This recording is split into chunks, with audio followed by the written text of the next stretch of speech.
வாஸ்துப்படி உங்க வீடு பழைய வீடா இருந்தாலும் சரி, புது வீடா இருந்தாலும் சரி, வாஸ்துப்படி உங்க வீடு எப்படி இருக்கணும் அப்படிங்கக்கூடிய ஒரு அழகான ஒரு விழிப்புணர்வு சார்ந்த வாஸ்து பதிவை தான் இன்னைக்கு நம்ம பரணி அஸ்ட்ரோ வேல்டு யூடியூப் சேனல்லையும் சரவணபவ ஜோதிட அறிவாலயத்தின் மூலமாக உங்களுக்கு நாங்க வழங்குறதுல மிகவும் பெருமைப்படுறோம். முதல்ல நம்ம விஷயத்துக்கு போயிடுவோம். திருச்செந்தூர் முருகன் ஆசியோடு எல்லோரும் நலமுடன் வாழ நவ கிரகங்களையும் பஞ்சபூதங்களையும் வணங்கி சரவணபவ பரணி பாரதியின் அன்பான இனிய வணக்கங்கள். பொதுவா வாஸ்துப்படி வீடு எப்படி இருக்கணும் அப்படின்னு ஒரு தாட் வச்சோம்னா, பொதுவாவே வாஸ்து அப்படிங்கிறது உங்களுக்கு எல்லாத்துக்குமே தெரியும். பஞ்சபூதங்களுடைய தன்மையில அடிப்படையில இயங்குறது தான் வாஸ்து.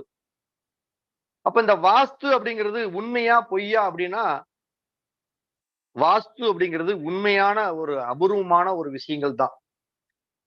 இந்த பஞ்சபூதங்கள் இல்ல அப்படின்னா நம்ம வாஸ்துலயும் நம்ம சொல்லிட்டே போயிடலாம். நவகிரகங்கள் இல்ல அப்படின்னா ஜோதிடம் இல்ல அப்படிங்கறத நம்ம சொல்லிட்டு போலாம். நம்ம எப்படி இன்னைக்கு நவகிரகங்களையும் ஒரு ஜோதிடத்தை அடிப்படையா வச்சு நம்ம இயங்குறோமோ, அதே மாதிரி பஞ்சபூதங்களை எப்படி நம்ம வாஸ்துக்கு வச்சு இயங்குறோமோ அதை வச்சுதான் நம்ம வாஸ்து பத்தி நம்ம பேச போறோம். அப்ப இந்த பஞ்சபூதங்கள்லாம் என்ன அப்படின்னா, நிலம், நீரு, நெருப்பு, காற்று, ஆகாயம், இதுதான் பஞ்சபூதங்கள். இந்த பஞ்சபூதங்கள் அப்படிங்கக்கூடிய ஒரு விஷயத்த சரியான ஒரு இடத்துல நம்ம சரியான முறையில அமைக்கணும். சரியான முறையில அமைக்கணும்னா, ஒரு பிளாட் ஒண்ணு நீங்க வாங்குறீங்க. அதை நம்ம இந்த வாஸ்து சம்பந்தப்பட்ட விஷயத்த ஒரு லைவ்ல நேரடியா ஒரு படமாட்ட போட்டு காமிச்சாதான் உங்களுக்கு புரிதலாக இருக்கும். அது படிச்சவங்களுக்கும் சரி, படிக்காதவங்களுக்கும் சரி, ஒரு சாதாரண ஒரு அடிப்படை மக்களுக்கு கூட புரியும். அப்ப இந்த நிலம் எங்க இருக்குது, நீர் எங்க இருக்குது, காற்று எங்க இருக்குது, ஆகாயம் எங்க இருக்குது அப்படிங்கிற ஒரு சின்ன ஒரு முதல்ல ஒரு இன்ட்ரோடக்ஷன் முதல்ல தெரிஞ்சுக்கணும் எதா இருந்தாலுமே. அப்ப நீங்க வாங்குறீங்க, ஒரு பிளாட் வாங்குறீங்க, ஒரு 60க்கு 40ன்னு ஒரு பிளாட் வாங்குறீங்க, இல்ல ஒரு 50க்கு 40ன்னு பிளாட் வாங்குறீங்க, ஒரு மனையை தேர்ந்தெடுக்கிறீங்க. அப்ப அந்த மனையை தேர்ந்தெடுக்கிறப்ப நிறைய பிளாட் இருந்தாலும் உங்களுக்கு ஒரு பிளாட்டை போய் பாக்குறோம்னா இப்படித்தான் ஒரு பிளாட் ஒண்ணு இருக்கும். இப்படிப்பட்ட ஒரு பிளாட் இருக்கும். அப்ப இந்த பிளாட்ல எப்பயுமே நம்மளுக்கு ஒரு திசையை முதல்ல தெரிஞ்சுக்கணும். அப்ப திசைங்கிறது வடக்கு, மேல எப்பயுமே வடக்கு வரும், கீழே தெற்கு வரும், சைடுல கிழக்கு வரும், மேற்கு வரும். இப்படித்தான் ஒரு பிளாட் இருக்கும். இது வடக்கு பார்த்த பிளாட். இது ஒரு 60க்கு 40 ஒரு பிளாட்னு வச்சுக்கோங்க. 60க்கு 40 அப்படின்னா தென்வடல் ஒரு 60 அடி நீளம், கிழமேல் ஒரு 40 அடி அகலம் அப்படிங்கறத வச்சுக்கிறோம். அப்ப இதுல நம்மளுக்கு நிலத்தத்துவம் எங்க இருக்குது, நீர் தத்துவம் எங்க இருக்குது, காற்று தத்துவம் எங்க இருக்குது, நெருப்பு தத்துவம் எங்க இருக்குது அப்படின்னா, பொதுவா உங்களுக்கு எல்லாமே ஏற்கனவே நம்ம சில அடிப்படை விஷயங்களை கொடுத்திருந்தாலும் இன்னைக்கு புதுசா பாக்குறவங்களுக்கு அந்த டெப்தோட கொடுத்துட்டு போனா தான் நம்மளுக்கு தெரியும். அப்ப அந்த நீர் தத்துவம் அப்படிங்கிறது முதல்ல திசைகள் அப்படின்னா 8 திசைகள் அப்படிங்கிறது தெரியும். அப்ப நம்ம குபேர அதிர்ஷ்டக்கலை வாஸ்துல நம்ம ஏற்கனவே நிறைய முறை சொல்லியிருக்கிறோம். 16 திசைகள் அப்படிங்கிறது தான் ஒரு முன்னேற்றமான ஒரு வீட்டை வடிவமைப்பிற்கு உண்டான திசைகள் 16 திசைகள். அப்ப அந்த 16 திசைகள் அப்படின்னா ஒவ்வொரு சைடுலயும் பாத்தீங்கன்னா, இப்ப நார்மலா திசை கிழக்கு, மேற்கு, தெற்கு, வடக்கு அப்படிங்கறது நம்ம சொல்றோம். இதையே அந்த 4 மூலையில் இருக்கக்கூடிய கார்னர் பாயிண்ட ஒவ்வொரு திசையா சொல்றோம். ஆக மொத்தம் 8 திசை. இப்ப இந்த மேட்டர் பாத்துக்குங்க. இது வடக்கு, இது தெற்கு, இது கிழக்கு, இது மேற்கு அப்படின்னா, இந்த வடக்கும் கிழக்கும் இந்த சந்திக்கக்கூடிய இந்த டெட் எண்ட் பாயிண்ட்ங்கிறது தான் வடகிழக்குன்னு பேரு. பொதுவா உங்களுக்கு தெரிஞ்சிருக்குது என்னடா இதே மாதிரி அப்படின்னு நினைக்க வேணாம். அந்த எப்பயுமே ஒரு பேசிக் ஒரு வண்டி எடுத்தோம்னா எடுத்த உடனே அந்த ஃபர்ஸ்ட் கீர் போட்டு 2வது கீர் போட்டு இப்படி போனா தான் அந்த வண்டி ஒழுங்கா போகும். நீங்க எடுத்த உடனே டக்குன்னு 4வது கீர் போட்டீங்கன்னா வண்டி டொடுக்கு டொடுக்கு டொடுக்கு டொடுக்கு டொடுக்குங்க வண்டி நின்னு போயிடும்.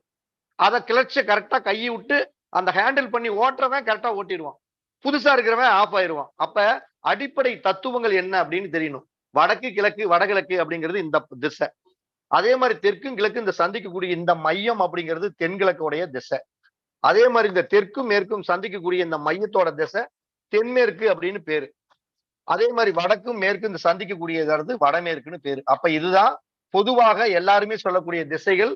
வடக்கு, தெற்கு, கிழக்கு, மேற்கு. இந்த வடக்கும் கிழக்கு சந்திக்கக்கூடிய அந்த டெட் எண்டு வடகிழக்குன்னு பேரு. தெற்கும் கிழக்கும் சந்திக்கக்கூடிய அந்த டெட் எண்டு மையம் அப்படிங்கிறது தென்கிழக்குன்னு பேரு. தெற்கும் மேற்கும் சந்திக்கக்கூடிய அந்த டெட் எண்டுங்கிறது தென்மேற்கு மூலைன்னு பேரு. வடக்கும் மேற்கும் சந்திக்கக்கூடிய அந்த டெட் எண்டுங்கிறது வடமேற்கு மூலைன்னு பேரு. இதுல இந்த பஞ்சபூதங்களுடைய தன்மைகள் எங்கெங்க இருக்கும் அப்படின்னம்னா, வடகிழக்கு அப்படிங்கறது சொல்றோம் பாத்தீங்களா, அந்த வடகிழக்குங்கிறது தான் நீருடைய தத்துவம். அப்ப இந்த வடகிழக்குங்கிறது தான் இந்த இடம் தான் நீருடைய தத்துவம். அதே மாதிரி தென்கிழக்கு அப்படிங்கக்கூடியதுதான் நெருப்புடைய தத்துவம். அதே மாதிரி தெற்கு மேற்கு அப்படிங்கக்கூடிய அந்த தென்மேற்கு மூலைங்கிற பாத்தீங்களா, அதுதான் நிலத்துடைய பங்கு இருக்கக்கூடிய இடம், நிலத்தத்துவம். வடக்கு மேற்கு அப்படிங்கக்கூடிய சந்திக்கக்கூடிய இந்த வடமேற்கு அப்படிங்கிறது தான் காற்றுடைய தத்துவம். அதாவது சிம்பிளா சொல்ல போனா, இந்த 60க்கு 40ங்கிற ஒரு பிளாட்ட சரியா 4ஆ பிரிக்கிறீங்க. இந்த ஒரு பார்ட் நீரு, இந்த ஒரு பார்ட் நெருப்பு, இந்த ஒரு பார்ட் நிலம், இந்த ஒரு பார்ட் காற்று. இதுதான் முதல்ல நீங்க தெரிஞ்சுக்கணும். அப்ப புதுசா வீடு கட்டுறவங்களா இருந்தாலும் சரி, பழைய வீடு ஏற்கனவே கட்டி இருந்தாலும் சரி, நீங்க வாஸ்துப்படி உங்க வீடு எப்படி இருக்கணும் அப்படின்னா, இந்த பார்மெட் தெரியணும். பார்மெட் தெரியணும் என்ன? இந்த 60க்கு 40ங்க கூடிய இந்த இடத்துல முதல்ல உங்க வீடு நிலத்தத்துவத்துல இருக்குதா, இல்ல நீர் தத்துவத்தில் இருக்குதா, இல்ல காற்று தத்துவத்தில் இருக்குதா, இல்ல நெருப்பு தத்துவத்தில் இருக்குதா அப்படிங்கறது முதல்ல தெரிஞ்சுக்கணும். பழைய வீடு கட்டினவங்க. புதிய வீடு கட்டுறவங்க என்ன பண்ணணும்? நீங்க நெருப்பு தத்துவத்துல வீடு கட்ட போறீங்களா, இல்ல நிலத்தத்துவத்துல வீடு கட்ட போறீங்களா, இல்ல காற்று தத்துவத்துல வீடு கட்ட போறீங்களா, நிலத்தத்துவத்தை நெருப்பு தத்துவத்துல கட்ட போறீங்களா? இந்த லாஜிக் முதல்ல தெரியணும். அப்ப இப்படி ஒரு இடம் இருக்குது 60க்கு 40 அப்படின்னா, முதல்ல நல்லா புரிஞ்சுக்குங்க. பழைய வீடு கட்டினவங்க உங்க வீடு முதல்ல நிலத்தத்துவத்துல இருக்கணும். புதுசா வீடு கட்டுறவங்களும் நிலத்தத்துவத்துல தான் இருக்கணும். அப்ப இந்த புதுசா கட்டுறவங்கள ஃபர்ஸ்ட் பேசுவோம். பழசா இருக்கிறவங்க 2வது பேசுவோம். அப்ப புதுசா இருக்கிறவங்க எங்க முதல்ல வீட்டை ஸ்டார்ட் பண்ணணும்? நிலத்தத்துவத்துல தான் ஸ்டார்ட் பண்ணணும். அப்ப இந்த நிலத்தத்துவம் எங்க இருக்குது அப்படின்னு பார்த்தோம்னா, இந்த தென்மேற்கு மூலை அப்படிங்கக்கூடிய இந்த இடம் தான் முதல்ல நிலத்தத்துவத்துக்கு உண்டான இடம். அப்ப இப்படி ஒரு 60க்கு 40 ஒரு பிளாட் இருக்குது அப்படின்னா, எடுத்த உடனே வீடு கட்டலாம் அப்படின்னு ஒரு ஐடியா பண்ணீங்கன்னா, முதல்ல இந்த நிலத்தத்துவம் எங்க அப்படிங்கிறது இந்த இடத்துலதான் முதல்ல வீடு கட்டுறதுக்கு உண்டான அமைப்புகளை உருவாக்கும். அப்ப இந்த நிலத்தத்துவத்துல ஒருத்தர் வீடு அமைக்காம எனக்கு இடம் இப்படி இருக்குதுன்ட்டு எடுத்த உடனே நாங்க ஒரு பக்கம் போயிருந்தோம் வாஸ்து பார்க்க. எங்க எந்த ஊருக்கு போயிருந்தோம் சதீஷ்? தூத்துக்குடியில போயிருந்தோம். அந்த இடத்துல கிட்டத்தட்ட ஒரு 100க்கு 60ங்கிற மாதிரி ஒரு இடம். அந்த இடத்துல இதே மேட்டர் தான். புது வீடு தான் கட்டுறாங்க. பணங்காசு பிரச்சனை இல்ல. ஏற்கனவே ஒரு பெரிய சாஸ்திரம் தெரிந்த ஒரு ஜோதிடர், அனுபவங்கள் வாய்ந்த ஜோதிடராமா அந்த ஊர்ல. நம்ம யாரையும் குறை சொல்லல. ஏன்னா காசு அப்படிங்கிறது ஒரே காசு தான். அது இன்னைக்கு 2000 நோட்டு இனிமேல் செல்லாது. நேத்தோட முடிஞ்சு போச்சு. அப்ப அவங்க என்ன பண்ணிருக்கிறாங்க, வீட்டை எல்லாமே சதிச்சுட்டாங்க. சதிச்சு எல்லாம் முடிச்சு வச்சுட்டாங்க. ஆல்ரெடி நூலை கட்டி ரெடியா வச்சிருக்கிறாங்க. அந்த இடத்த நாங்க போய் பாக்குறோம். அதே வடக்கு பார்த்த பிளாட் தான். பேசுறப்ப அது ஞாபகம் வரும். அந்த இடத்துல வீடை எல்லாம் மார்க் பண்ணி குச்சி அடிச்சு ஒரு பக்கம் அஸ்திவாரம் பறிச்சு போட்டு மூடிட்டாங்க. எங்க போட்டிருக்கிறாங்க? நிலத்தத்துவத்துல நம்ம இங்க போடுறதுக்கு பதிலா இந்த அக்னி தத்துவத்துல இந்த இடத்துல வீட்டை போட்டாங்கப்பா. போட்டு அஸ்திவாரம் போட்டாங்களா? இத்தனைக்கு அந்த ஏரியா பூரா அவருதான் வாஸ்து பாப்பாரு, அவருதான் ஜோதிட வல்லுநரா.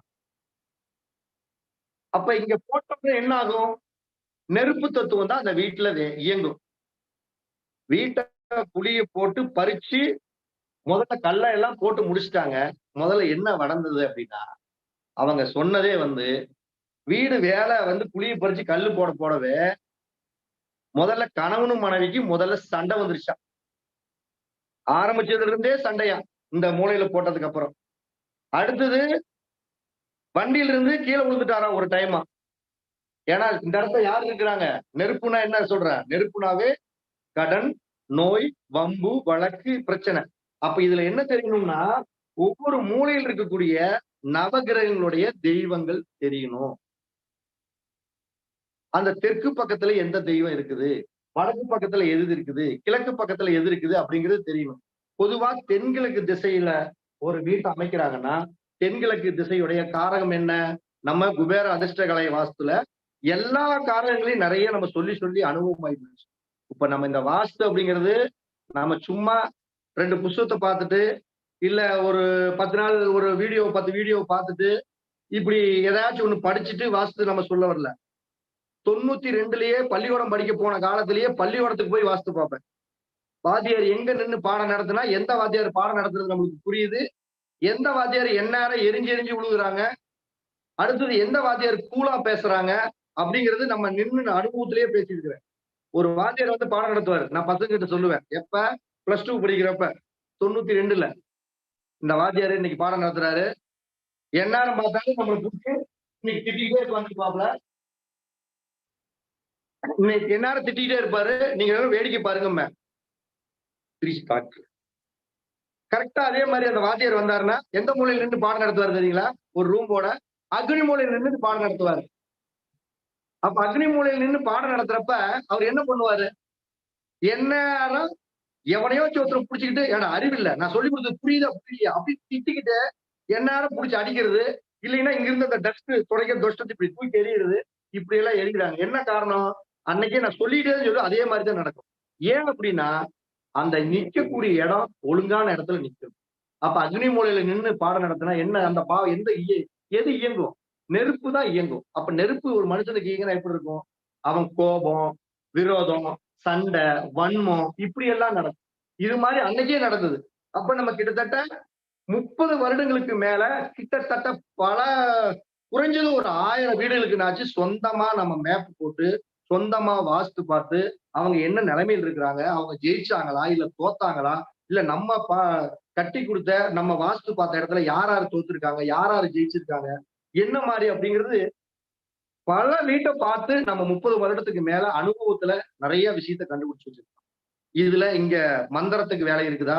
இல்ல பரிகாரங்களுக்கு வேலை இருக்குதா? இல்ல பரிகாரங்கள் மூலம் வாஸ்து சரி பண்ண முடியுமான்னா, ஆண்டவன் சத்தியமா சொல்றேன். பரிகாரங்கள் மூலம் வாஸ்து நிவர்த்தி பண்ணவே முடியாது. நீங்க நல்லா புரிஞ்சுக்கணும். இங்க பரிகாரங்களோ, இல்ல சில விஷயங்கள வந்து செயல்படுத்தலாம்னா கண்டிப்பா முடியாது. வாஸ்து ஒரு பிரச்சனை இடிச்சு தான் பண்ணணும்னா, இடிச்சு தான் பண்ணுமே தவிர, இங்க எந்திரத்துக்கு, தந்திரத்துக்கு, மந்திரத்துக்கு, தாயத்துக்கெல்லாம் வேலையே இல்ல. அப்படி ஒருத்தர் சொல்றாங்க அப்படின்னா, நீங்க ஏமாறுறீங்க, நீங்க தோக்குறீங்கன்னு இதுதான் உண்மை. ஏன்னா நம்ம அதாவது அனுபவத்த தான் நம்ம பேசுறோம். இன்னைக்கு என்ன 1000 பேர் சொல்லிக்கலாம். நான் அத பண்ணலாம், வாஸ்துல இத பண்ணலாம், பரிகாரத்த வைக்கலாம், தகிட வைக்கலாம், தந்திரத்த வைக்கலாம், மந்திரத்த வைக்கலாம், பூதத்த வைக்கலாம். எந்த பூதமும் வேலைக்கு ஆகாது. சும்மா நீங்க வேணுமா நான் ஜெயிச்சேன்னு சொல்லலாம். பார்த்தவங்களுக்கு தான் தெரியும் ஒரு விஷயம். இதுல ஏன் அப்படின்னு இது வந்து என்னன்னா, நான் எல்லா வீடியோவிலயும் என்னுடைய சேனல்ல பூரா நம்ம விழிப்புணர்வு சார்ந்து தான் பேசிட்டு இருக்கோம். அதனால விழிப்புணர்வோட இருங்க.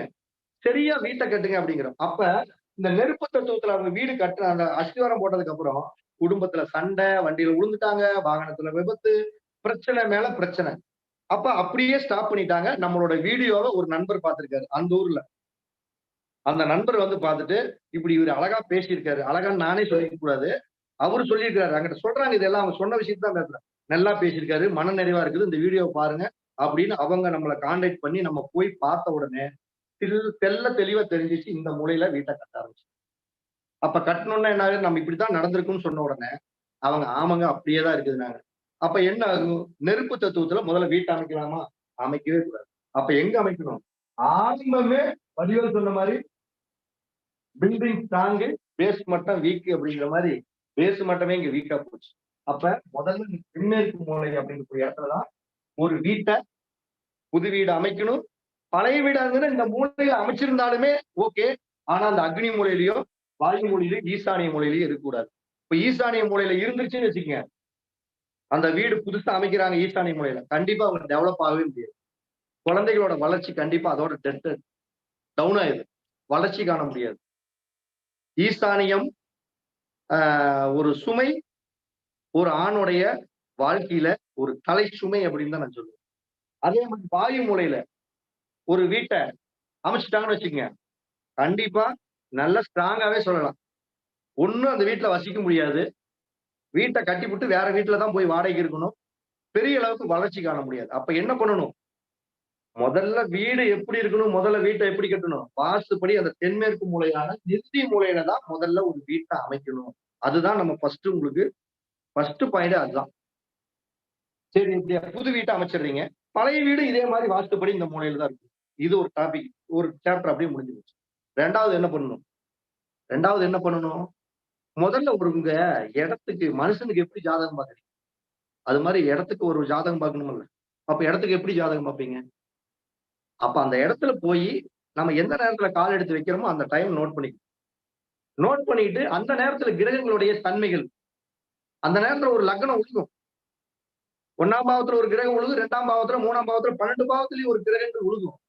அப்ப அந்த நேரத்துல இடத்துடைய ஜாதகத்தை வச்சு நம்ம எப்படி பார்க்க முடியும்? அந்த இடத்துல ஒரு லக்னம் உழுந்த உடனே அதுல 4ஆம் பாவத்துல என்ன கிரகங்கள் இருக்குது? இல்ல 4ஆம் பாவத்துடைய வலிமை என்ன? அப்படின்னு நம்ம பார்க்கணும். இப்ப 4ஆம் இடத்துல மாந்தி விழுந்துருச்சு. இப்ப 4ஆம் இடத்துல பாதகாதிபதியா அதே அதேதான் ஜாதகத்தோட டாபிக்கே தான். பாதகாதிபதியாக இருக்கக்கூடிய கிரகம் 4ஆம் இடத்துல இருக்குது. அப்படின்னா கண்டிப்பா இவங்க ஏதோ ஒரு விஷயத்துல பிரச்சனை அனுபவிக்க போறாங்க. ஒரு ப்ராப்ளங்கள் இருக்கு அப்படிங்கறத நம்ம தெளிவா தெரிஞ்சுக்கலாம். அப்ப அவங்க தான் வந்து முழுமையா கொஞ்சம் கவனமா செயல்படுத்தணும். அப்ப முதல்ல அந்த இடத்த போய் பார்த்து, அந்த இடத்த ஒரு திசை காட்ட கருவி வச்சு பார்த்தோம்னா, நம்ம முழுமையா தெரிஞ்சுக்கலாம். என்ன தெரிஞ்சுக்கலாம்? அந்த இடம் வடக்கு பார்த்து கட்டுறதுக்கு யோகமா? இல்ல கிழக்கு பார்த்து கட்டுறதுக்கு யோகமா? இல்ல மேற்கு பார்த்து கட்டுறதுக்கு யோகமா? அல்லது தெற்கு பார்த்து கட்டுறதுக்கு யோகமான்னு நம்ம எப்படி தெரிஞ்சுக்க முடியும் அப்படின்னா, அந்த திசை காட்டுங்க கருவி சொல்லக்கூடிய அந்த ஒரு மேஜிக். அதுதான் ஒரு படத்தை சொல்றாங்கல்ல. யாரு இப்ப அந்த படத்தை எடுத்திருக்காரு? சங்கர் டைரக்ஷன் பண்ணியிருக்காரு. ஓ! சங்கர் படமா? அது பிரம்மாண்டமா இருக்குமே! சரி இப்ப இந்த படத்த யாரு இப்ப எடுத்தாங்க? லோகேஷ் கனகராஜ். ஓ! சூப்பரா இருக்குமே! அப்ப என்ன? யாரு ஒரு படத்த எடுக்குறாங்க? அந்த டைரக்ஷன் யாரு? அப்படிங்கிறத வச்சு தான் தயாரிப்பாளரே கிட்டத்தட்ட இப்ப ஜெயிலர் படம் எடுத்துக்கங்க. படம் 300, 400 கோடில எடுத்திருக்காங்க. ஆனா கலாநிதி மாறன் சாரோட வேலை என்ன? பணத்த குடுக்குறோட வேலை அவ்வளவுதான். மற்றபடி அவர் வந்து இந்த நடிகரை தான் போடணும், இந்த பாட்ட தான் போடணும், இவங்கள தான் வைக்கணும்னு அவர் சொல்ல முடியாது. டைரக்ஷன் யாரு? Nelson sir. அவரு என்ன சொல்றாரோ அதுதான் படம். அவர் மூளையில என்ன இருக்குதோ அதுதான் படம். அப்ப என்னன்னா, அந்த திசை காட்டி தெரிவிங்க அப்படிங்கக்கூடிய அந்த மூளை என்ன சொல்லுதோ அதுதான் அங்க. அது வடக்கு பார்த்ததுக்கு ஈசானியத்தை பார்த்தா வடக்கு பார்த்து வீடு கட்டிடலாம். இதே வாயு மூலையில பார்த்தா கண்டிப்பா வீடு கட்டக்கூடாது. அதுவும் நான் சொல்லிக்கிறேன். நம்ம வாஸ்துலயே வந்து நிறைய விஷயங்கள இன்னும் புதுசா அப்டேட் நிறைய இருக்குது. ஒரு ஒரு ஒரு கிரகம் இந்த டிகிரில இருந்தா இந்த பிரச்சனையை தான் பண்ணும். இத்தனை டிகிரில இருந்தா இந்த பிரச்சனையை தான் பண்ணும் அப்படிங்கிற வரைக்கும் நம்ம எடுத்து வச்சிருக்கிறோம். அப்ப வடக்கு பார்த்ததுக்கு வாயு மூலைய பார்த்தா கண்டிப்பா அது வீடு வடக்கு பார்த்து கட்டவே கூடாது. கிழக்கு பார்த்ததுக்கு அக்னி மூலையில பார்த்தா வீடு கட்டவே கூடாது. தெற்கு பார்த்ததுக்கு தென்மேற்கு மூலையை பார்த்தா அந்த இடத்த தெற்கு பார்த்து வீடே கட்டக்கூடாது. மேற்கு பார்த்ததுக்கு வாயு மூலையில பார்த்தா அதாவது மேற்கு பார்த்ததுக்கு தென்மேற்கு மூலையை பார்த்தா அந்த மேற்கு பார்த்து வீடே கட்டக்கூடாது. பார்த்தானா என்ன? ஒரு சைடுல 45 டிகிரி இருக்கும். 4 பக்கம் ஒவ்வொரு சைடுக்கு பார்த்தா ஒரு திசைகளுக்கு 45 டிகிரி இருக்கும். அப்ப அந்த 45 டிகிரிகள் இருக்குன்னா, குறைஞ்சது ஒரு சில டிகிரிகள் அப்படிங்கிறது தேவை. அப்ப இது தெரிஞ்சா மட்டும்தான் நம்ம பேச முடியும். அப்ப அந்த டைரக்ஷன் திசை காட்டும் கருவி வச்சு பார்க்கும் பொழுது, அந்த இடத்துல நம்மளுக்கு துல்லியமா தெரிஞ்சிரும். அது சரியான வடக்கு பார்த்துதா இருக்குதா? இல்ல ஈசானியத்தை பார்க்குதா? இல்ல அக்னி மூலைய பார்க்குதா? இது தெரிஞ்சுதான் முதல்ல நீங்க வீடு கட்டுறதுக்கே முதல்ல உள்ள நுழையணும். இந்த பேசிக் தெரியாம போயி ஒரு உதாரணத்துக்கு இது வடக்குன்னு நினைச்சிட்டு இருக்கிறோம். பேச்சுக்கு நல்லா பாருங்க. இது மேல வடக்குன்னு போட்டிருக்கிறோம். இது தெற்குன்னு போட்டிருக்கு, இது கிழக்குன்னு போட்டிருக்கு, இது மேற்கு போட்டிருக்கிறோம். சப்போஸ் நீங்க அங்க போய் பாக்குற இடத்துல இதே மாதிரி சதுரமான பிளாட்டப்பா ஒரு திசை காட்டு கருவி எடுத்து நீங்க கொண்டு இப்படி வச்சு உள்ள பாக்குறீங்க. இப்படி பாக்குறப்ப எப்பயுமே இந்த முள்ளு எங்க இருக்குதோ அதுதான் வடக்கு. அது நல்லா பாத்துக்கங்க. அப்ப நீங்க ஒரு திசை காட்டு கருவி கூட அந்த இடத்துல சென்டர்ல வச்சு இப்படி பாக்குறீங்கப்பா. இப்படி பாக்குறப்ப முள்ளானது இப்படி இருக்குது. இதுதான் வடக்குன்னு காட்டுதப்பா. இது தெற்குன்னு காட்டுது. இது கிழக்குன்னு காட்டுது. இது மேற்குன்னு காட்டுது. அதாவது இந்த மூளை தான் திசையா தெரியுதுன்னு வச்சுக்கோங்க. ஒரு புரிஞ்சுக்கிறதுக்காக சொல்றேன். இது நம்ம வடக்குன்னு நினைக்கிறோம். ஆனா வடக்கு இதாக, இது தெற்காக, இது கிழக்காக, இது மேற்காக பாக்குது அப்படின்னா, டோட்டலா இந்த இடம் முழுக்க முழுக்க எந்த மாதிரி பார்த்தோம் பிளாட்? நீங்களே சொல்லுங்க யாராச்சும் எந்த மாதிரி பிளாட் பார்த்து பிளாட்? வடக்கு மேற்கு கூடிய இந்த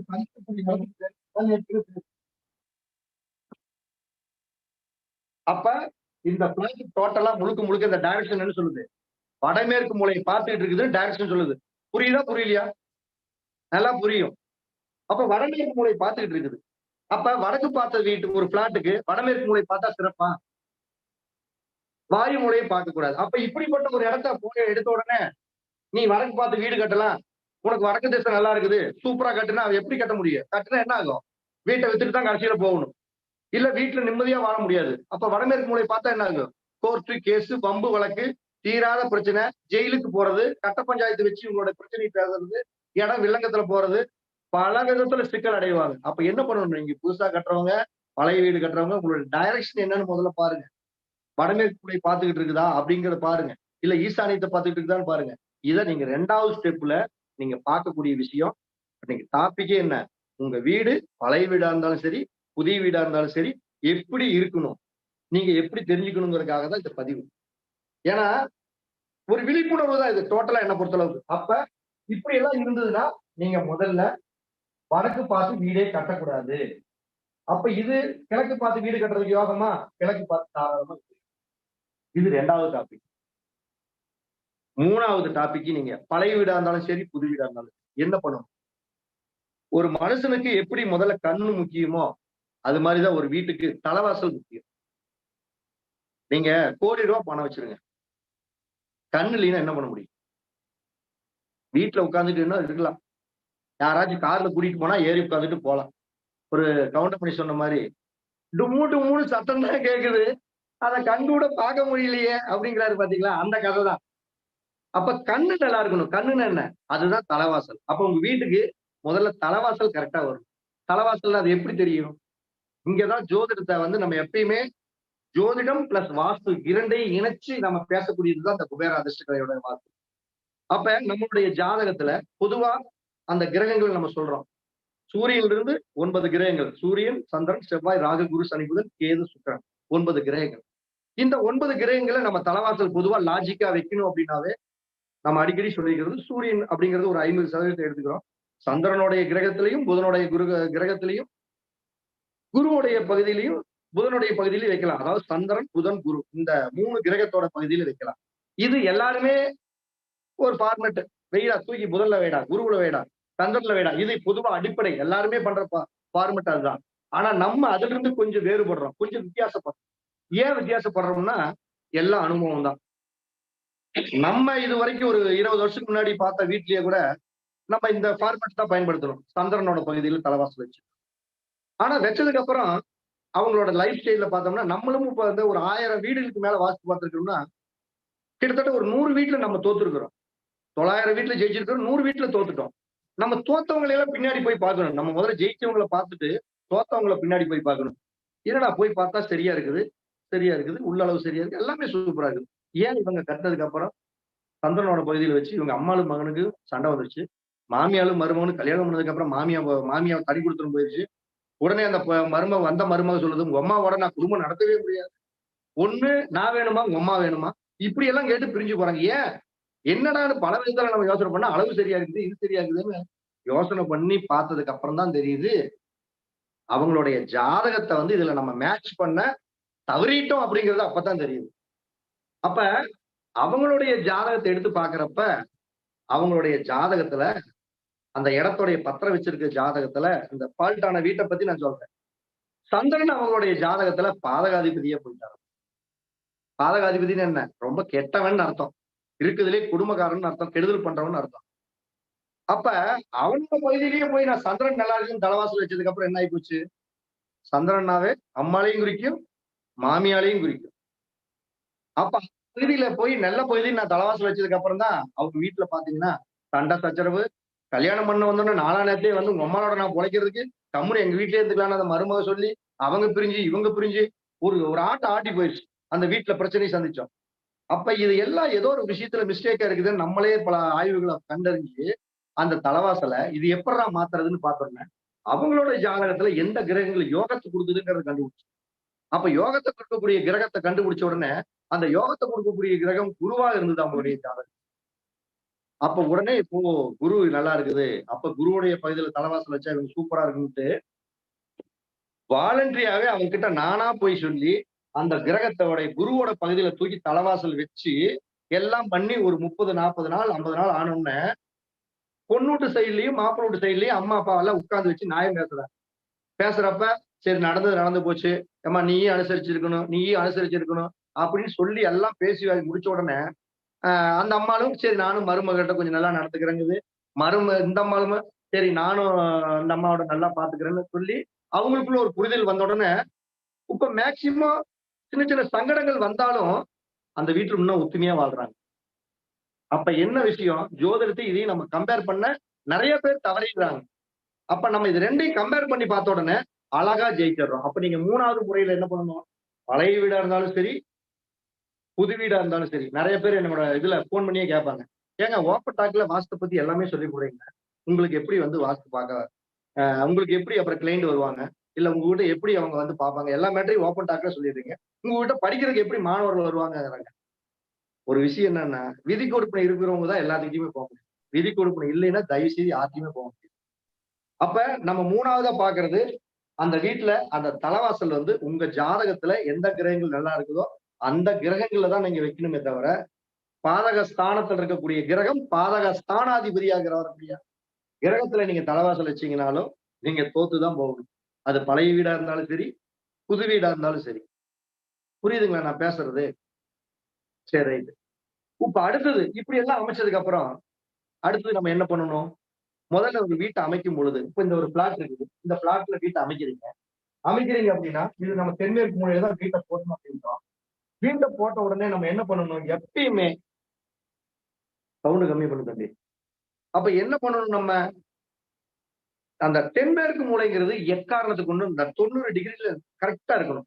90 டிகிரில கரெக்ட்டா இருக்கணும்னா என்ன அர்த்தம்? இப்ப இந்த இடத்துக்கு இதுதான் தென்மேற்கு மூலைன்ட்டேன். இந்த மூலையில ஒரு ஒரு குச்சி ஒண்ணு அடிச்சு, இல்ல ஒரு கம்பி அடிச்சு, அதே மாரி வாயு மூலையிலயும் ஒரு கம்பி அடிச்சு, அதே மாரி அக்னி மூலையில இப்படி ஒரு கம்பி அடிச்சு, இப்படி அடிச்சுட்டோம்னு வச்சுக்கங்க கம்பிய. இதுக்கப்புறம் இப்படி நேரா ஒரு மூலை கட்டிடுங்க. இப்படி தூக்கி இப்படி கட்டுறப்ப, அந்த திசைகாட்டி கருவி தூக்கி வணக்கம் வாசல் சொந்தமாவும் ஒரு கேட்கல. ஐயா கேட்கலாங்க ஐயா. வகுப்போட நிறைவுல கேட்கலாங்க ஐயா. இப்ப ஒன்லி அந்த சப்ஜெக்ட பத்தி பேசுவோம். அப்ப இந்த இடத்துல அந்த திசைகாட்டு கருவி வைக்கிறப்ப, சரியா அந்த வடக்கு கிழக்கு டைரக்ஷன் அம்புக்குறிக்காக கரெக்ட்டா இருக்கணும். நேரா இப்படி வச்சு, இந்த டைரக்ஷன் இப்படி வர்ற மாரி நீங்க ஒரு அமைப்ப சரி பண்ணி தான், இது 90 டிகிரிக்காக வச்சு, இப்படி மூல மட்டத்த போட்டு முதல்ல சதுரிக்கணும். இப்படி மூல மட்டத்த அந்த 90 டிகிரிக்காக சதுரிக்காம வேற மாரி சதுரிச்சீங்கன்னா, அதுவும் பிரச்சனை குடுக்கும். எந்த மாரி பிரச்சனை குடுக்கும்? எந்த மூலைய நீங்க இழுத்துக்கிட்டு வச்சு கட்டுறீங்களோ, அந்த கிரகம் சார்ந்த உறவு, அந்த கிரகம் சார்ந்த திசைகள் ரீதியாக பிரச்சனை குடுக்கும். அப்ப இந்த 90 டிகிரிக்காக நீங்க ஒரு இடத்த அமைக்கணும். இப்படி அமைச்சதுக்கு அப்புறம், முதல்ல நீங்க நல்லா தெரிஞ்சுக்கணும். நெறைய பேர் பார்த்தீங்கன்னா, இப்ப நெறைய பேர் நம்ம WhatsApp பார்த்தோம்னா, சில பேரு ஒரு மரியாதையாவே, "ஐயா நான் உங்களுக்கு WhatsAppல ஆ வீடியோ போட்டோ அனுப்பிச்சிருக்கிறேன். நீங்க பாருங்க. அத பார்த்துட்டு உங்களுக்கு என்ன பீஸோ சொல்லுங்க. அத நான் அனுப்பிச்சிடுறேன்" அப்படின்னு சில நண்பர்கள். சில நண்பர்கள் எதுவுமே சொல்ல மாட்டாங்க. போட்டோவ மட்டும் அனுப்பிச்சுட்டு, இப்படி ஒரு கேள்வி. எதையுமே என்கிட்ட ஃபோனும் பேச மாட்டாங்க. கிட்டத்தட்ட 200 படம் என்கிட்ட இருக்குது. எதுவுமே பேச மாட்டாங்க. எது எப்படி? ஒரு நான் சொல்றது, உங்களுக்கு சேவை செய்யறது அப்படிங்கிறது என்னோட கொள்கை தான். அதே மாதிரி எனக்கும் ஒரு குடும்பம் இருக்குது. எனக்கும் ஜீவாதாரம் இதுதான். இத வச்சு தான் நானும் பிசினஸ் பண்ணணும். நம்ம வாஸ்து எல்லாரும் மாரி சும்மா 5 நிமிஷத்துல, 2 நிமிஷத்துல சும்மா பார்த்து பேசுறது இல்ல. நீங்க ஒரு ஒரு வீட்டோட படத்த அனுப்புறீங்கன்னா, அத என்னோட லேப்டாப்ல ஏத்தி, லேப்டாப்ல உட்கார்ந்து ஒரு 2 மணி நேரம் இந்த மையப்புள்ளி சரியா இருக்குதா? இது இப்படி இருக்குதா? அது இப்படி இருக்குதான்னு சில விஷயங்கள பார்த்து தான் நம்ம பேச போறோம். அப்ப நீங்க ஒரு விஷயத்த எங்ககிட்ட கேட்கிறவங்க ஜாதகத்தையும் போட்டு, வரைபடத்தையும் போட்டு, கடைசியில என்ன போடுவாங்க தெரியுங்களா? போட்டு இப்படி ஒரு 4 புள்ளி வச்சு குத்தி விட்டுறது. என்ன அர்த்தம்? இதுக்கு ஏதாச்சும் ஒண்ணு சொல்லு அப்படின்னு அர்த்தம். அப்ப இதுக்கு ஏதாச்சும் சொல்லுன்னா என்ன அர்த்தம்? நம்ம என்ன வேலை வெட்டி இல்லாம இருக்கிறோமா? அத நல்லா புரிஞ்சுக்கணும். எல்லாருக்கும்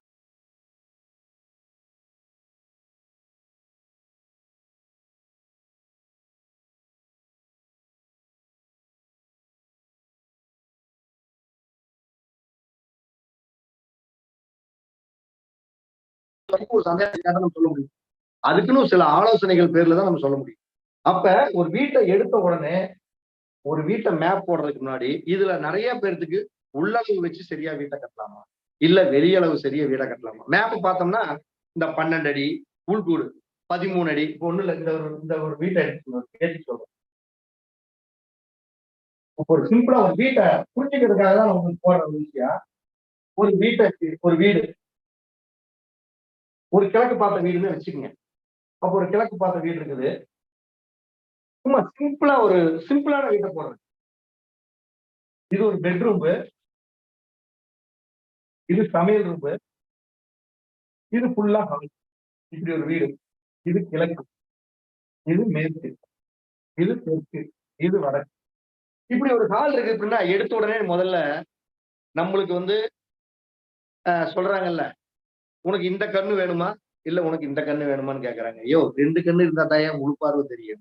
ஒரு கண்ணு இருந்தாலும் அவங்க ஒத்த கண்ணுங்கிறாங்க. 2 கண்ணு போச்சுன்னா அவங்க குருடங்கிறாங்க. பழமொழியே இருக்குது. ஒத்த கண்ணு சிவராசன் அப்படின்னாங்கல்ல ஒரு காலகட்டத்துல. சொன்னாங்கல்ல. அப்ப என்னன்னா அந்த ஒத்த கண்ணு இருந்தா அதுக்கு ஒரு பலன். 2 கண்ணு இருந்தா அதுக்கு ஒரு பலன். 2 கண்ணு இல்லைன்னா தான் அவன் குருடன் ஆயிடுறான். அப்ப முதல்ல இதுல ஒரு கண்ணு அப்படிங்கிறது என்ன? உள்ளளவு. இன்னொரு கண்ணுங்கிறது என்ன? வெளியளவு.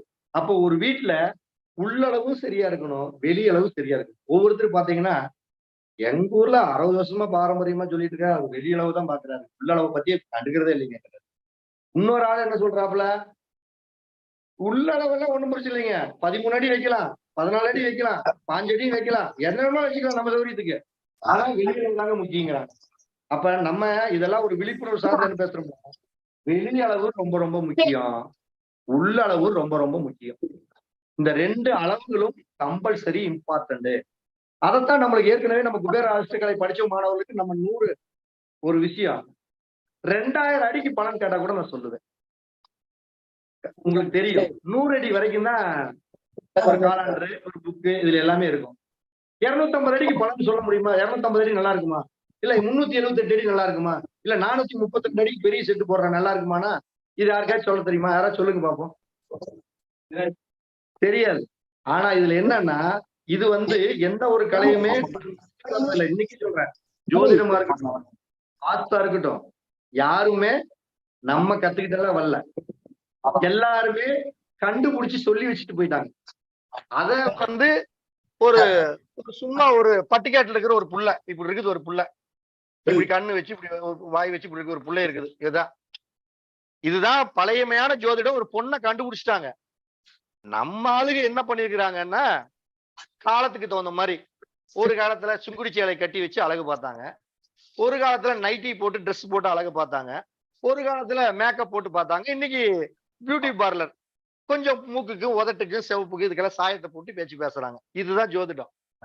அவங்க அவங்க அவங்க அவங்க அந்த ஜோதிடத்தை அடுத்த பரிணாமத்துக்கு கொண்டுட்டு போறாங்க. எல்லா ஜோதிடர்களும் கொஞ்சம் பொட்டு வச்சு, பூ வச்சு, மேக்கப் போட்டு, சுடிதார் போட்டு, சேலை கட்டி, பேண்ட் போட்டு இப்படித்தான் கொண்டு போறாங்களே தவிர, ஆனா ஏற்கனவே எல்லாமே வந்துருச்சு. அதே மாதிரிதான் ஏற்கனவே எல்லாத்துலயும் இருக்குது. அத அவங்க அவங்களுடைய நாலேஜ், அவங்க அவங்க ஒரு அனுபவத்துல வெற்றி கண்ட விஷயத்த இதுதான். அப்ப என்னன்னா பழமையிலேயே எல்லாமே இருந்துச்சு. அதை வச்சுதான் நம்ம நிகழ்த்துறோம். கொஞ்சம் அனுபவம் வேணும். இதுல எதுவுமே அனுபவம் தான் ஒரு பெரிய ஒரு பலமே. அப்ப வெளியளவு நல்லா இருக்குமா, உள்ளளவு நல்லா இருக்குதா, இது 2யும் சரியா இருக்கிற மாதிரி முதல்ல அமைக்கணும். அப்ப புது வீடு நீங்க கட்டுறீங்க ஒரு வீடுனா இந்த பஞ்சபூதங்களை சரியா அமைக்கணும். பஞ்சபூதங்களை சரியா அமைக்கிறதுன்னு எப்படி? நீர் இருக்கிற இடத்துல நீரைத்தான் வைக்கணுமே தவிர நெருப்ப வைக்க கூடாதுங்க. நல்லா புரிஞ்சுக்குங்க. நீர் இருக்கிற இடம் எப்படின்னா, ஒரு உதாரணத்துக்கு இப்ப இந்த வீடு இருக்குது அப்படின்னா, இப்படி ஒரு இந்த வீட்டோடைய டோட்டலா இப்படி ஒரு வீட்டை கட்டிட்டோம். ஒரு வீட்டை இப்படி கிழக்கு பார்த்த வீட்டை கட்டிட்டோம். நம்ம திசையில தான் சொல்லிட்டு, இது வடக்கு திசை, இதுக்கு தெற்கு திசை, இது கிழக்கு திசை, இது மேற்கு திசைன்னு சொல்லிட்டோம். அப்ப நம்ம ஏற்கனவே சொல்லிக்கிறேன், வடக்கு கிழக்கு அப்படிங்கிறது தான் நீர் திசைன்னு சொல்லிட்டோம். அப்ப ஒரு இடத்த வந்து 4 பார்ட்டா பிரிக்கிறப்ப இந்த வடக்கு ஒரு மையத்தை போட்டுக்குங்க, கிழக்கு ஒரு மையத்தை போட்டுக்குங்க. இந்த இடம் எல்லாமே உங்களுக்கு நீர் சம்பந்தப்பட்ட வலிமை வாய்ந்த இடம். அப்ப நம்ம என்ன சொல்றோம், வடகிழக்கு நீர் தத்துவம்னு என்ன? நீர் சம்பந்தப்பட்ட விஷயத்த நீர் எங்க இருக்கும்? என்ன ஒண்ணு மாலத்துல இருந்து பெய்யும், அது எப்பயாச்சும் தான் பெய்யும். ஆனா குழி வெட்டினா தண்ணி வருமல்ல. அப்ப குழிக்குள்ள தண்ணி, குழி வெட்டினா தண்ணி. அப்ப என்ன பண்ணலாம்? ஒரு கிணறு, ஒரு போரு, ஒரு தண்ணி தொட்டி, தண்ணி தேக்கி வைக்கக்கூடிய இடம், இது எல்லாமே இந்த வடக்கு கிழக்கு வடகிழக்கு இந்த இடத்துக்குள்ளதான் இதை அமைக்கணுமே தவிர, இந்த நீரை கொண்டாந்து இந்த நெருப்புலயோ இந்த காத்துலயோ இந்த நிலத்திலேயோ இப்படி அமைக்கவே கூடாது. இப்படி அமைச்சா அது அப்படியே ஆப்போசிட்டா முரண்பாடா செயல்படும். நல்ல நெருப்பு வந்து திகு திகுன்னு எரியுது. அது எரியணுங்கிறதுக்காக தான் வச்சிருக்கிறாங்க. அதுதான் வந்து ஒரு வீட்ல விளக்கு பருத்தி வைக்கிறோம். அது என்ன வீட்ல நல்லா எரியணுங்கிறதுக்காக வைக்கிறோம். அத கொண்டு போய் மோட்டார் புடிச்சு தண்ணி விட்டு சொய்யின்னு அணைச்சா, நெருப்பு தத்துவம் அந்த வீட்ல அக்னி வந்து நல்லபடியா இயங்குமா? இயங்காது. அப்ப அதது அங்கங்க இருக்கணும். அப்ப தண்ணி சம்பந்தப்பட்ட விஷயத்த பூரா இந்த நீர் சம்பந்தப்பட்ட வடகிழக்குல வைக்கணும். அப்ப அந்த இடத்த என்ன? இது எல்லாமே ஃபாலோ பண்ணணும். இப்ப நெருப்பு தத்துவங்கிறோம். நெருப்பு நம்ம வீட்ல எதுக்கு உபயோகப்படுத்துவோம்? அப்படின்னா, இந்த தென்கிழக்கு அப்படின்னாவே இந்த இடத்துல இருக்கக்கூடிய அந்த நவகிரகங்கள் தான் தெரியணும். ஏற்கனவே நம்ம நெறைய பாடம் நடத்திட்டோம். அப்ப இந்த நவகிரகங்கள் கோயில்ல போய் பாருங்க. இப்ப நெறைய பேரு நான் வீடியோல கூட 2, 3 வீடியோல பார்த்திருக்கிறேன். தென்கிழக்குக்கு வந்து நம்ம சந்திரன்னு சொன்னா அவன் புதன்கிறான் ஒருத்தன். வடகிழக்குக்கு நம்ம புதன்னா அவங்க குருங்கிறாங்க. மாத்தி மாத்தி சொல்லியிருக்காங்க. இது எல்லாமே முழுக்க முழுக்க நவகிரக கோயில்ல ஒரு எந்த கோயில் போனாலும் அந்த இடத்துல நவகிரகங்கள் எப்படி உட்கார்ந்து இருக்கிறாரோ அதுதான் அந்த பஞ்சபூதங்களுடைய தன்மையை தவிர புதுசா மாத்தி மாத்தி இருக்கிறதெல்லாம் தப்பு. நீங்க நல்லா புரிஞ்சுக்குங்க. அப்ப ஒரு இடத்துடைய மையம் ஒரு நவகிரக கோயிலுக்கு போனீங்கன்னா அந்த இடத்துடைய இந்த மையம்னு ஒன்று இருக்கும். இந்த 4 மூலை டெட்டு சந்திக்கக்கூடிய இந்த மையம். இந்த மையம் தான் சூரியன். கிழக்கு அப்படிங்கிறது பஞ்சபூதங்கள்ல அங்க போய் கோயில்ல பாத்தீங்கன்னா கிழக்கு சுக்கிரன் தான் இருப்பாரு. கிழக்கு சுக்கிரன் இருக்காரு. மேற்கு நம்ம ஏற்கனவே பாடம் நடத்தி இருக்கிறோம். மேற்கு யாரு இருப்பாங்க? சனி பகவான் தான் இருப்பாரு. அதே தெற்கு பக்கம் வந்தீங்கன்னு வச்சுக்கோங்க, அங்க யார் இருப்பாங்க? செவ்வாய் பகவான் தான் இருப்பாரு. இப்ப வடக்கு பக்கம் போறோம். வடக்கு பக்கம் யார் இருப்பாரு? குரு பகவான் தான் இருப்பாரு. இப்ப வடகிழக்கு போய் எட்டி பார்த்தோம்னு வச்சுக்கோங்க, அந்த இடத்துலயே நின்னு வடகிழக்குல புதன் தான் இருப்பாரு. தென்கிழக்குல போய் பாத்தீங்கன்னு வச்சுக்கோங்க, சந்திர பகவான் தான் உட்கார்ந்துருப்பாரு. தென்மேற்கு மூலையில போய் பாத்தீங்கன்னு வச்சுக்கோங்க, அந்த இடத்துல ராகு பகவான் தான் உட்கார்ந்துருப்பாரு. வடமேற்கு மூலையில போய் பாருங்க, கேது பகவான் தான் உட்கார்ந்துருப்பாரு. அப்ப இந்த கிரகங்கள் தான் இந்த இடத்துல முழுமையான ஆதிக்கம் செலுத்தும். வேற மாதிரி ஆதிக்கம் செலுத்துறதுக்கு வாய்ப்பே இல்லை. அப்ப தென்கிழக்குல யாரு உட்கார்ந்துருப்பாங்க? சந்திரன் உட்கார்ந்துருக்காரு. சந்திரன் ஜோதிடத்துல என்ன? சந்திரனாவே தாயாரு, அடுத்தது உணவு சம்பந்தப்பட்டது, மளிகை சம்பந்தப்பட்டது, உணவு சாப்பாடு சம்பந்தப்பட்டது பூராமே அக்னிதான், தென்கிழக்கு தான். அப்ப இந்த இடத்துல என்ன பண்ணலாம்?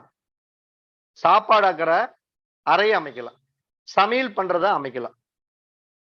புரியுதுங்களா? அப்ப இந்த இடத்துல தென்கிழக்குல சமையல் பண்றதை பண்ணுமே தவிர இத போய் தூக்கிட்டு போய் நீர் இருக்கிற இடத்துலயும் நிலம் இருக்கிற தத்துவத்திலையும் வைக்கலாமா? வச்சா என்ன ஆகும்? முதல்ல சோத்துக்கே பங்கு வந்துடும். சொல்றாங்கல்ல, வடிவேல் சொன்ன மாதிரி என்ன, ஓ உனக்கு கராத்தா குங்ஃபூ எல்லாம் தெரியுமா, புரட்டி புரட்டி அடிக்கிறீ அப்படிங்கிறாங்களா? அது மாதிரி புரட்டி புரட்டி அடிக்க ஆரம்பிச்சிடும் அவங்கள. அப்ப நிலத்தத்துவத்துல இந்த நெருப்பு தத்துவத்துல சமையல் ரூம் அமைக்கணும். நிலத்தத்துவங்கிறத சொல்லிக்கிறோம் தென்மேற்கு மூலை. தென்மேற்கு மூலையில் இருக்கக்கூடிய கிரகம் என்ன சொல்லியிருக்கிறோம்? ராகு பகவான். ராகு பகவான் யார்? பொதுவாவே ராகுனாதான் ஒரு ஆசைக்கு காரகன், மோகத்துக்கு காரகன், போதைக்கு காரகன். எல்லா விதத்திலையும் ஒரு விதத்துல ஒரு போதையை கொடுக்கணும். அவர் யாருன்னா ராகு தான். அது குடும்ப போதையா இருக்கட்டும், தண்ணி போதையா இருக்கட்டும், எந்த போதையா இருந்தாலும் ராகு தான். அப்ப இந்த தென்மேற்கு தூளை நிலத்தத்துவம் அப்படின்னா, நிலம்னா என்ன? ஒருத்தன் கஷ்டப்பட்டு போய் உழைச்சிட்டு வந்தான்னா வீட்டுல வந்து நிம்மதியா படுத்து தூங்கணும்.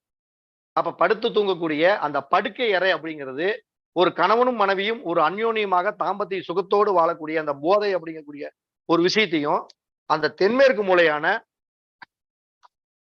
நிலத்தத்துவத்துலதான் முதல்ல படுக்கை அறை அமைக்கணும்.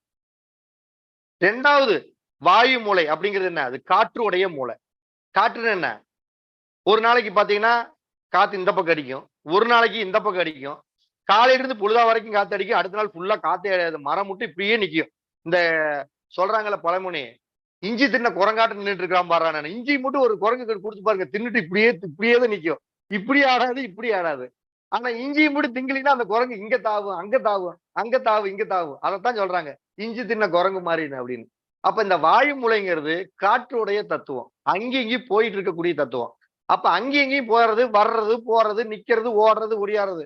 அப்ப வீட்டுக்கு வர்றது போறதுன்னா இது என்ன லாஜா? அப்ப யார் வருவாங்க போவாங்க? நம்ம சொந்தக்காரர் வருவாங்க, சொந்தக்காரர் போவாங்க. 4 நாளைக்கு வந்து இருப்பாங்க, 4 நாளைக்கு போயிருவாங்க. வர்றவங்க, போறவங்க, வர்றவங்க, போறவங்க. இப்படி 2வது படுக்கை அறையாக ஒருத்தர் வர்றாங்க, போறாங்க அப்படின்னா, அவங்களுக்கு உண்டான இடத்த அமைக்கிறது சிறப்பா இருக்கும். எப்பயுமே வடமேற்கு மூலையில ஒரு பொருள போட்டா ஓடி போயிருமாப்பா. கிழவரு சாகுற மாரி ஒரு கிழவி இழுத்துட்டு இருக்குன்னு வச்சுக்கங்க. ரொம்ப முடியல. பால் ஊத்தி ஊத்தி பாக்குறாங்க, உயிர் போகல. தூக்கி வாய் மூலையில தூக்கி போடுங்க. ஒரு 4 நாளைக்கு தூக்கி போடுங்க. 5ஆம் நேரத்து சொந்தக்காரருக்கு இத்தனாம் தேதி வந்திருக்கிறான்னு சொல்லிரலாம். ஈ ஈ ஈ ஈன்று ஈன்று கடைசியில. அப்ப வாயு மூலை வந்து அப்படின்னா, அது காத்தோட மூலை. எதுவும் தங்காது. அப்ப அங்க போய் தங்காத மூலையில எதையுமே வைக்கக்கூடாது. பணத்த போய் அங்க வைக்கலாமா? பத்திரத்த வைக்கலாமா? இல்ல நகைய வைக்கலாமா? அப்ப இந்த மூலையில தங்காதத எதது தங்காம போகணும் அப்படின்னா, எதது தங்காம போகும்? நம்ம எத நம்ம கையுட்டு போகணுமோ அத பூரா அங்க கொண்டு போய் வச்சுப்புடலாம். கையுட்டு போகணும்னு என்ன? ஒரு இடத்த விக்கலாம்ன்னு ஆசைப்படுறோம். ஒரு பத்திரத்த கொண்டு போய் வையி.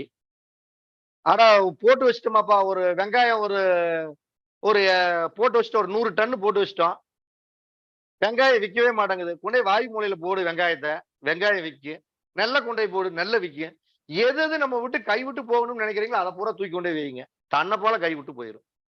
ஒரு கல்யாணம் ஆகல ரொம்ப நாளைக்கு ஒரு புள்ள. கல்யாணம் பண்ணி குடுத்துடணும். இந்த பொண்ண எப்படியோ ஒண்ணு கல்யாணம் பண்ணி மாப்பிள்ளையோட சந்தோஷமா அனுப்பணும். அந்த பொண்ணுக்கு தனியா 2வது கட்டில் கிட்டில் எல்லாம் மாத்துங்க. தூக்கி கட்டிலை கொண்டு போய் போடுங்க. ஒரு ஏசி போடுங்க. ரூம்ல படுக்க வைங்க. அந்த பொண்ணு அங்க படுக்க படுக்க, அந்த பொண்ணு சீக்கிரம் கல்யாணத்துக்கு தயாராயிரும். இதெல்லாம் உண்மையாலுமே கேலிக்காகவோ, கிண்டலுக்காகவோ சொல்ல கிடையாது. இது நடைமுறையில நான் வந்து ஆ நம்ம அதாவது மூதாதையர்ல இப்ப எங்க தாத்தா இருக்காருன்னா, தாத்தா வந்து உண்மையாலுமே கோயில் சார்ந்த ஒரு கட்டிடம் சார்ந்த ஒரு நிபுணர் அவரு. சவுதியார். அந்த ஊர்ல அவரு தான் கோயில் மார்க் பண்றதா இருந்தாலும் சரி, ஒரு கட்டடத்த மார்க் பண்றதா இருந்தாலும் சரி, அவரத்தான் வந்து சைக்கிள்ல கூட்டிட்டு போவாங்களாம் அப்ப. இல்லைன்னா கட்ட வண்டியில ஊர் பண்ணைக்காரர்லாம் கட்ட வண்டியில கூட்டிட்டு போவாங்க. சொல்றதுதான் கேள்விப்பட்டிருக்கிறோம். அப்ப அதன் அடிப்படையில தான் நம்ம இவ்வளவு தூரம் பேசுறோம்னா, நீங்க காலையில என்கிட்ட மைக்க குடுத்துட்டு, அடுத்த நாள் காலை வரைக்கும் பேச சொன்னீங்கன்னா, நம்ம வாஸ்த பத்தி பேசிட்டே இருப்போம். பேசிட்டே இருப்போம்னா, அது அந்த ஜீன்ல வரக்கூடிய விஷயம் தான். அதனால நம்ம பேசுறோம். அப்ப இந்த வாயு முழுங்கக்கூடிய இந்த காற்று தத்துவத்துல நம்ம இது மாதிரி எல்லாம் அமைக்கணும். அப்ப ஒரு வீட்டை நீங்க எடுத்த உடனே இந்த நிலம் எது, நீர் எது, காற்று எது, நெருப்பு எதுன்னு தெரிஞ்சு அதையெல்லாம் அந்த இடத்துல வைக்கணும். இது உங்க வீடு பழைய வீடா இருந்தாலும் சரி, புதிய வீடா இருந்தாலும் சரி, உங்க வீடு இப்படித்தான் இருக்கணும். இதுக்கு அப்படியே மாறி இருந்தா சட்டத்திற்கு புறம்பான செயல்பாடுகள். பழமொழி சொல்றாங்களே, இந்த காரியம் சட்டத்திற்கு புறம்பாக நடைபெற்றுக் கொண்டிருக்கிறது. அதே மாதிரிதான் இது சட்டத்திற்கு புறம்பாக, வாஸ்துக்கு புறம்பாக உங்களுடைய காரியம் செயல்பட ஆரம்பிச்சிரும். சரி. அடுத்தது எப்பயுமே இதுக்கப்புறம் நீங்க ஒரு வீட்டை அமைக்கும் பொழுது, எப்பயுமே ஒரு மனுஷனுக்கு அந்த மையம்ங்கிறோம் பாத்தீங்களா? மையம்னா என்ன? ஒரு மனிதனுடைய தொப்புள் கொடி அப்படிங்கிறது தான் மையம். நீங்க ஒண்ணும் இல்ல படத்துல எல்லாம் எல்லா படத்துலயும் ஒரு இந்தியன் படம் பாத்தீங்களா? இந்தியன் தாத்தா படம். அவர் என்ன பண்ணுவாரு? ஒரு கத்தி எடுத்து அந்த வயித்துல குத்தி பாரு. அப்ப என்னன்னா, அந்த தொப்புள் நேர் தான் அவர் குத்துவாரு. இப்படி தொப்புள் நேர் குத்துனோம்னா, அந்த உள்ள போய் அந்த கத்தியானது அந்த குடல மட்டும் ஒரு ஓட்டை போட்டுட்டாலும் சரி. இப்ப நம்மளே நம்ம வயிறு இருக்குதுன்னா, அந்த வயித்துல மட்டும் ஒரு சின்ன ஊசிய மட்டும் உள்ள கொஞ்சோண்டு இறக்கி பாருங்க. ஆள் செத்து போயிருவானுங்க. நீங்க மண்டைய உடைக்க வேணாம். எதையுமே பண்ண வேணாம். ஓ! நம்ம ஒருத்தனுக்கு வழிகாட்டுற மாரி ஆயி போயிருமோ? சரி சாரி. அப்ப என்னன்னா, அந்த மையம் அப்படிங்கிறது தொப்புள் கொடி. அதாவது வயிறோட தொப்புள் மாரி. அப்போ ஒரு வீட்டோடைய மையம் அப்படின்னா, முதல்ல இதுதான். ஒரு இடத்த பண்றீங்க. ஒரு வீட்ட போடுறீங்க அப்படின்னா, ஒரு வீட்ட போட்டுறீங்க. இதுக்குள்ளதான் வீடு இருக்குது. இப்படி இருக்குது. இப்ப இது மையம் அப்படிங்கிறது நல்லா புரிஞ்சுக்கணும்.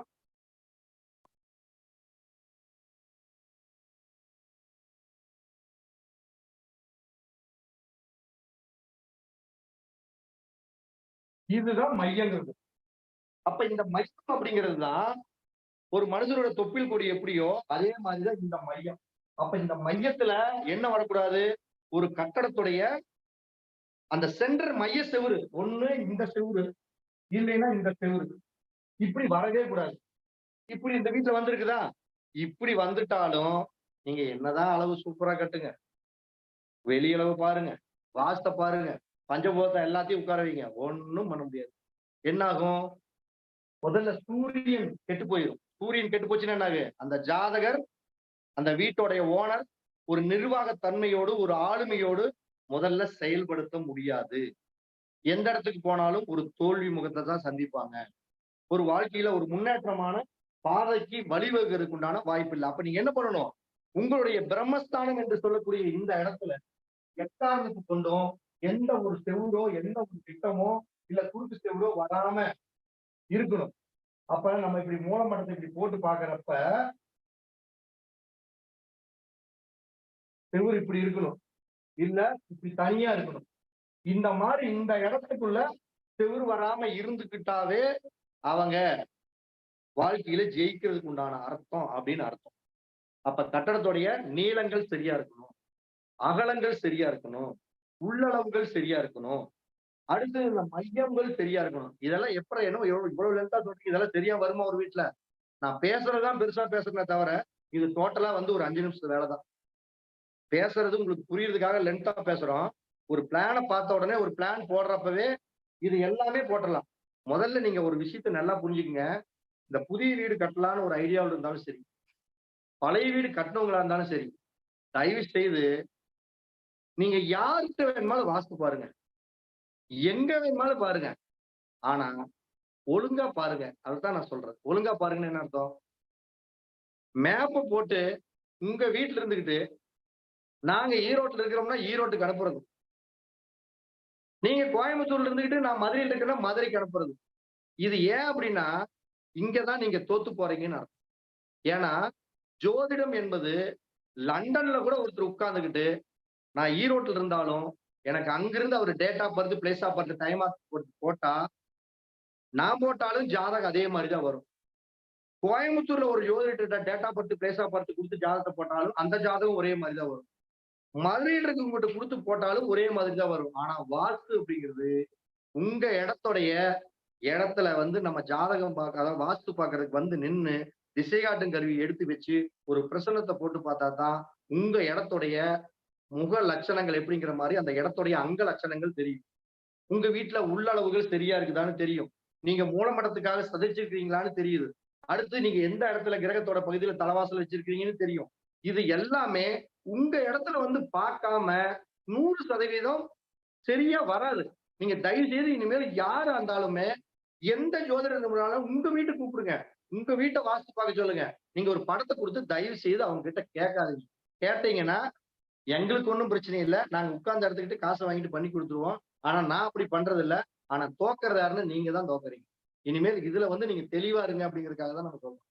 அப்ப கட்டடத்துடைய நீளம் சரியா இருக்கணும், அகலம் சரியா இருக்கணும், உள்ளளவு சரியா இருக்கணும், வெளியளவு சரியா இருக்கணும், பிரம்மஸ்தானங்கள் சுத்தமா இருக்கணும், பஞ்சபூதங்கள் படி நிலம் இருக்க வேண்டிய இடத்துல நிலம், நீர் இருக்க வேண்டிய இடத்துல நீர், காற்று இருக்க வேண்டிய இடத்துல காற்று, நெருப்பு இருக்க வேண்டிய இடத்துல நெருப்பு, நிலம் இருக்க வேண்டிய இடத்துல நிலம், இப்படி எல்லாம் சரியா வரும். இது இன்றைய ட்ரெண்டிங்ல பேசக்கூடிய விஷயம். நம்ம எப்பயுமே பழைய ட்ரெண்டிங்ல தான் சில விஷயங்களை பண்ணுவோம். பழைய ட்ரெண்டிங் என்ன? அதுதான் மனை அடி சாஸ்திர நிபுணத்துவம் அப்படின்னு பேரு. அப்ப இந்த மனையடி சாஸ்திரம்னா என்ன? இத நம்ம எதுக்கு பயன்படுத்தணும் அப்படின்னோம்னா, வாஸ்துங்கிறது ஒரே லாஜிக் தாங்க, வேற எதுவுமே கிடையாது. யாரார எங்கெங்க நம்ம எல்லாம் பேசுறது ஒரே விஷயம் தான். உட்கார்றவன ஒவ்வொருத்தரும் அந்த இடத்துல ஒழுங்கா உட்கார வச்சா அவன் ஒழுங்கா உட்காந்து. 1வது படிக்கக்கூடிய பையனை 1ஆம் கிளாஸ்ல தான் உட்கார வைக்கணுமே தவிர 10ஆம் கிளாஸ்ல உட்கார வச்சா அவன் உட்கார மாட்டான். இங்க என்ன சொல்றாங்கன்னு அவனுக்கு புரியாது. ஆனா 10ஆம் கிளாஸ் இருக்கிறவன 1ஆம் கிளாஸ்ல உட்கார்ந்தோம்னா அவனுக்கு கேவலமா தெரியும். அப்ப யாரார எங்கெங்க உட்கார வைக்கணும், அதுதான் வாஸ்து. நிலத்துல உட்கார வைக்கணும், நீர்ல உட்கார வைக்கணும், காட்டுல உட்கார வைக்கணும், நெருப்புல உட்கார வைக்கணும். இதுக்கு மாத்தி உட்கார்ந்தா வாஸ்து வேலை செய்யாது. இது வாஸ்து இதோட முடிஞ்சு போச்சு. ஆனா ஒரு கட்டடத்தை வந்து நீளத்தை அமைக்கிறது, அகலத்தை அமைக்கிறது, உள்ளளவை அமைக்கிறது, இந்த மனையடி சாஸ்திரத்துக்கு பொருத்தத்தை அமைக்கிறது எல்லாமே முழுக்க மனையடி சாஸ்திரத்தை தான். மனையடி சாஸ்திரத்துல இருந்து தான் பிரிஞ்சது வாஸ்துவை தவிர வாஸ்துல இருந்து மனையடி சாஸ்திரம் வரவே இல்லை. பழைய நூல்கள்லயே மனையடி சாஸ்திரத்திலேயே வாஸ்துங்கிற ஒரு விஷயத்த கண்டு சொல்லிட்டு போயிட்டாங்க. இத வந்து கொஞ்சம் நான் தான் சொன்னேன்ல, ஒரு ஜீன்ஸ் பேண்ட் போட்டு ஒரு சுடிதாரை போட்டு பியூட்டி பார்லர்ல கூட்டிட்டு போய் இந்த மனையடி சாஸ்திரத்தை தான் வாஸ்துன்னு பேரு ட்ரெண்டிங் மாத்திட்டாங்க. அப்ப மனையடி சாஸ்திரம் அப்படிங்கிறது ஒரு திருமணத்துக்கு நம்ம எப்படி பொருத்தம் பார்க்கிறோம். இந்த பொண்ணுக்கும் பையனுக்கு 2 பேருக்கு ஜோடி சேர்த்துனா 2 பேரும் சந்தோஷமா இருப்பாங்களா? இந்த பையனையும் பிள்ளையும் சேர்த்துனா குழந்தை பிறக்குமா? இல்ல இந்த பையனையும் பொண்ணையும் சேர்த்துனா தாலி பொருத்தம் நல்லா இருக்குமா? இந்த பொண்ணை கூட்டிட்டு வந்ததுக்கு அப்புறம் நம்ம வீட்டுக்கு யோகமா இருக்குமா? இப்படி எல்லாம் எப்படி நம்ம ஆசைப்பட்டு பொருத்தம் கேட்கிறோம். அதே மாதிரிதான் வீட்டுக்கும் அந்த வீடு கட்டினதுக்கும் உங்களுக்கு ஒரு அண்டர்ஸ்டாண்டிங் இருக்குதான்னு பாக்கணும். அதுதான் இங்க எப்படி 10 பொருத்தமோ இங்க அதே மாதிரி மனைவி சாஸ்திரம் தான் 15 பொருத்தம். 15 பொருத்தத்துல ரொம்ப ரொம்ப முக்கியமான பொருத்தம் முதல்ல எது வந்தாலும் சரி, முதல்ல வீடு கட்டுறப்ப மரண யோகம்னு வந்துட்டாவே தயவு செய்து அதெல்லாம் தூக்கி ஓரம் கட்டிட்டு போயிட்டே இருங்க. மரண சூத்திரம்னு வந்துட்டாலும் ஓரம் கட்டிட்டு போயிருங்க. இதெல்லாம் செட்டே ஆகாது. அப்ப அந்த பொருத்தத்தை வந்து மரண யோகமாகவோ மரண சூத்திரமா வந்தா வரவே கூடாது. அப்ப என்ன பண்ணும், ஒரு வீட்டை அமைக்கும் பொழுது வீட்டுக்கு அப்புறம் வரவு செலவு நல்லா இருக்குதா, ஒரு வீட்டை கட்டிட்டு போனதுக்கு அப்புறம் ஒவ்வொருத்தரும் சொல்லுவாங்க, ஆனா ஒரு நாளைக்கு 3000 சம்பாதிக்கிறேன் ஐயா, ஆனா அப்பயும் நான் கடைக்காரனா தான் இருக்கிறேன். ஏற்கனவே 200 சம்பாதிச்சிட்டு இருந்தா அப்ப வாரம் 300 200 சம்பாதிச்சிட்டு இருக்கப்பே வாரம் நானு ஒரு 400 500 மிச்சம் பண்ணுவேன். இப்ப ஒரு நாளைக்கு 3000 சம்பாதிக்கிறேன், ஊருக்கு போகணும்னாலும் நான் கடன் வாங்கிட்டு தான் போக வேண்டிய சூழ்நிலையா இருக்கு. ஏன்? வீட்டுல அந்த ஆதாயம் விரயம் அப்படிங்கக்கூடிய பொருத்தம் இல்லாத. ஆதாய விரயம் என்ன? ஆதாயம் ஒரு 5 ரூபா வருதப்பா, விரயம் எவ்வளவு வருது? 7 ரூபா வருது. அப்ப என்ன நம்மளுக்கு நட்டம்? 2 ரூபா நட்டம். அப்ப அந்த ஆதாய விரயம் அப்படிங்கக்கூடிய பொருத்தம் ரொம்ப ரொம்ப ரொம்ப ரொம்ப இம்பார்ட்டன்ட். முதல்ல உனக்கும் அந்த வீட்டுக்கும் 2 பேத்துக்கு ஒரு அண்டர்ஸ்டாண்டிங் நல்லா இருக்கும். அதுதான் வசியம். அண்டர்ஸ்டாண்டிங்னா வசியம். ஒண்ணு நம்ம வீட்டுக்கு போனோம்னே நம்ம சம்சார பல்ல போட்டு இழிச்சா சூப்பர், உருன்னு முறைச்சா இதுதான் வசியம். அப்ப என்னன்னா அண்டர்ஸ்டாண்டிங் ரொம்ப முக்கியம். அப்ப வீட்டுக்கு அந்த வசியம் அப்படிங்கிறது வரணும். இந்த வசிய பொருத்தம் இல்லைன்னு வச்சுக்கோங்க, வீடு அவனை பார்த்தாலும் முறைச்சிக்கிட்டே இருக்கணும். இந்த வடிவேலு ஒரு கடையில போய் நின்னுகிட்டு ஒரு பொருளை வாங்கினோடனே அவன் இப்படியே விட்டு இப்படியே முறைச்சிட்டு இருப்பான். நம்ம யாரு வம்புக்கும் போறதில்ல, யாரு தும்புக்கும் போறதில்ல. என்னையா சம்பந்தம் இல்லாத பேசுற? நானும் போன வாரம் எங்க சித்தப்பு வீட்டு பிள்ளை கல்யாணம், அங்க கல்யாணம். உனக்கு தான் தங்கச்சி இல்லையா? ஏதோ ஒரு விஷயத்த டைலாக். அப்ப என்னன்னா அந்த 2 பேத்துக்குள்ள ஒரு வசியம் நல்லா இருக்கணும். வீட்டுக்கும் அவனுக்கும் ஒரு வசிய பொருத்தம் வேணும். இதையெல்லாம் தாண்டி யோனி பொருத்தம் ரொம்ப ரொம்ப முக்கியம். யோனின்னா என்ன சொல்றாங்கல்ல, அதாவது உறுப்புகள் உடல், அதாவது யோனின்னா என்ன? அந்த வீடு பசுமாட்டு சார்ந்த மனையா, இல்ல யானை சம்பந்தப்பட்ட மனையா, இல்ல நாய் சம்பந்தப்பட்டதா, இல்ல எலி சம்பந்தப்பட்டதா, இல்ல காக்கா சம்பந்தப்பட்டதா அப்படின்னு கேக்குறாங்களே, இது பசுமனையான்னு கேக்குறாங்க. அப்ப அந்த யோனி பொருத்தம் ரொம்ப ரொம்ப முக்கியம். அப்ப ஒரு வீட்டுக்கு ஆதாய விரயம், அந்த யோனி பொருத்தம், வசிய பொருத்தம், அடுத்தது வந்து யோகம் நல்லா இருக்கணும். குறைஞ்சது ஒரு வீடு அப்படின்னா மினிமம் ஒரு 25 வயசுதான் இருக்கும். ஒரு 25 வயசுக்கு கீழே எல்லாம் இருக்கவே கூடாது. நான் சொல்றது ஒரு 5 சதுரம் 6 சதுரம் வீடு கட்டுறாங்கன்னா அதெல்லாம் 10 வருஷம் இருந்தாவே போதும். நான் ஒரு 50 லட்சம் ரூபாய் எல்லாம் வச்சு வீடு கட்டுறாங்க அப்படின்னா மினிமம் 25 வயசுக்கு மேலனா கம்மியா வரக்கூடாது.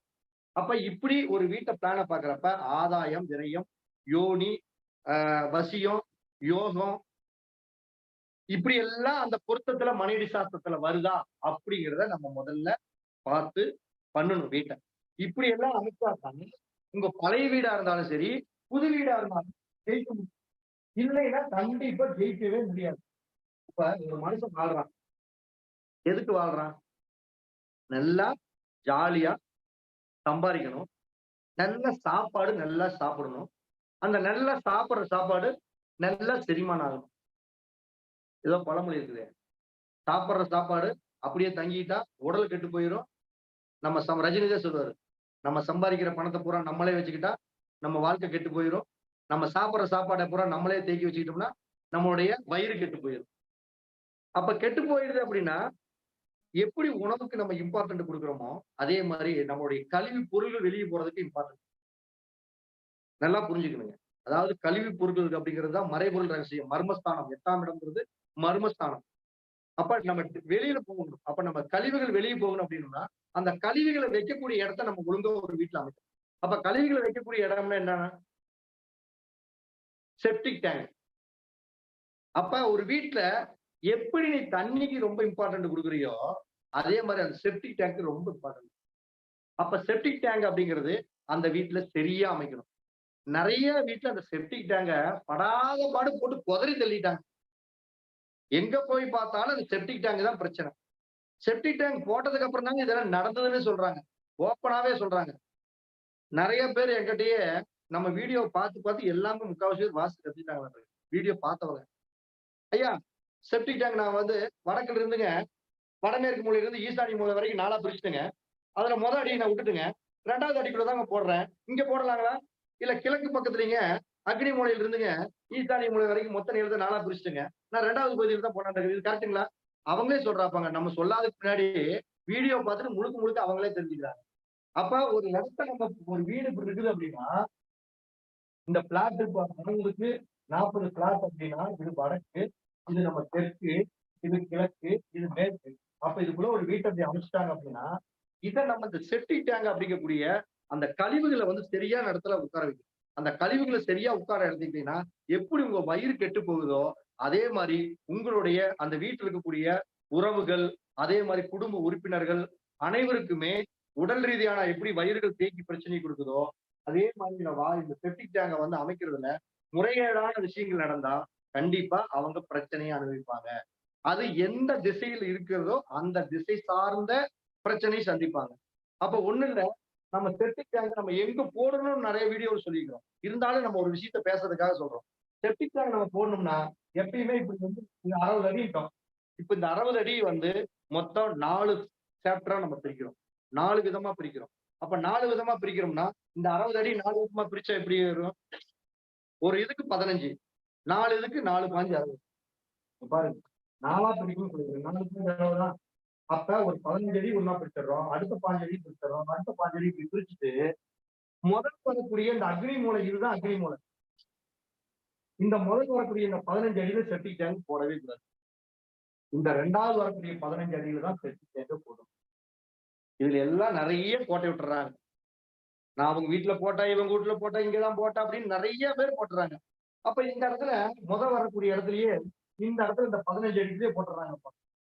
அப்ப இங்க போட்டா முதல்ல என்ன ஆகும்? அப்படின்னா, இது இது வந்து தென்கிழக்கு மூலை தான். தென்கிழக்கு மூலையிலே கிழக்கு பக்கம் இருக்கிறதுனால, இது கிழக்கு அப்படின்னு பேரு. அது நம்ம வந்து படிச்சவங்களுக்கு தெரியும்.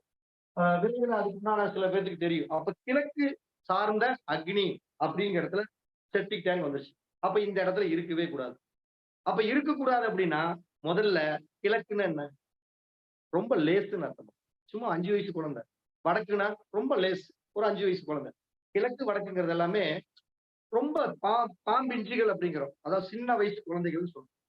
தெற்கு, மேற்குனா நம்ம வீட்டுல இருக்கக்கூடிய குடும்ப உறுப்பினர்கள் பெரிய ஆளுன்னு சொல்றோம். அப்ப இந்த கிழக்கு, வடக்கு கிழக்கு சைடுல அக்னியில வந்து விழுந்துச்சு. இப்படி செப்டிக் டேங்க் போட்டா என்ன ஆகும்? அக்னி மூலையில செப்டிக் டேங்க் போட்டுட்டாவே முதல்ல வீட்டில் இருக்கக்கூடிய ஆண் குழந்தைகள் எப்படியா இருந்தாலும் மிகப்பெரிய பாதிப்பை அடைஞ்சே தீருவாங்க. அது கிழக்கு அப்படின்னா முதல்ல ஆண்கள். அந்த வீட்டுல அந்த குடும்ப தலைவன் ஏதாச்சும் ஒரு நோய் வாய்ப்பட்டு, இல்ல கடன் வாய்ப்பட்டு, அசிங்க அவமானங்களை சந்திச்சு, அதன் மூலம் மிகப்பெரிய பொருளாதார பிரச்சனைகளை சந்திப்பாங்க. நோய் சம்பந்தப்பட்ட பிரச்சனை சந்திப்பாங்க. வளர்ச்சிகள் அப்படிங்கிறது மிகப்பெரிய கடன்காரன் ஆயிடுவாங்க சூழ்நிலை. நல்லா புரிஞ்சுக்கணும். இதே மாதிரி இந்த இடம் 40 அடி இருக்குன்னா, இது 10, இது 10, இது 10, இது 10. அப்ப இந்த முதல் 10 அடிக்குள்ள போட்டுட்டாங்கன்னு வச்சுக்கங்க. 2வது 10 அடியில தான் போடணும். இந்த முதல் 10 அடியில போட்டுட்டா வாயு மூலை. அந்த மூலையில யார் இருக்காங்க? கேது பகவான் இருக்காரு. சொல்லவே முடியாது. வாயு மூலையில செப்டிக் டேங்க் போட்டவங்க சட்ட சிக்கலை அனுபவிச்சே தீரணும். கோர்ட்டு கேஸ், வம்பு வழக்கு சார்ந்த பிரச்சனைகளை சந்திச்சே தீரணும். அதே மாதிரி குடும்ப உறவு கணவன் மனைவி 2 பேர் இருக்காங்க. அவங்களுக்குள்ள இந்த தாம்பத்தியம் பெரிய அளவு சிறக்காது. அதே மாதிரி ஃபைல்ஸ் சம்பந்தப்பட்ட ப்ராப்ளம் அவங்களுக்கு வந்தே தீரும். எதிரியும் ஒரு மனவிரக்தியான சூழ்நிலையை கொடுக்கும். தற்கொலை எண்ணத்தை அதிகமாக தூண்டும். அப்ப இப்படிப்பட்ட இடத்துல எல்லாம் செப்டிக் டேங்க் வராம இருக்கக்கூடிய ஒரு அமைப்புகளை நீங்க உருவாக்கி, அது பழைய வீடா இருந்தாலும் சரி, கட்டின வீடா இருந்தாலும் சரி, இந்த அமைப்புல இருந்தா தயவு செய்து நம்ம சொன்ன இடத்துல நீங்க மாத்தி இப்படி எல்லாம் இருந்துட்டா நீங்க வளர்ச்சி அடைய முடியாது அப்படிங்கக்கூடிய மனிதர்கள் இருக்கு. வளர்ச்சி அடைய முடியாது. இப்படி இருந்தாலும் வளர்ச்சி அடைய முடியாது. அப்ப நம்ம செப்டிக் டேங்க்ங்கக்கூடிய அந்த கழிவுகளையும் சரியான இடத்துல அமைக்க பழகிக்கீங்க. தப்பான இடத்துல அமைச்சீங்கன்னா, நீங்க மேலும் மேலும் சிரமங்களை அனுபவிக்க சொல்றோம். இது பழைய வீடா இருந்தாலும் சரி, புதிய வீடா இருந்தாலும் சரி, இதுதான் நம்ம லாஜிக். இது டோட்டலா கிழக்கு சம்பந்தப்பட்ட, வடக்கு சம்பந்தப்பட்ட, மேற்கு சம்பந்தப்பட்ட, தெற்கு சம்பந்தப்பட்ட எல்லா இடத்து வீடுகளுக்குமே இந்த 2 ஆப்ஷன் தான். இத விட்டுட்டு இந்த தென்மேற்கு மூலையில செப்டிக் டேங்க் போட்டுறது. இந்த தென்மேற்கு மூலையிலேயே தண்ணி தண்ணி போர் போட்டுறது. அல்லது சரி கட்டாய ஷர்ட்டுங்க.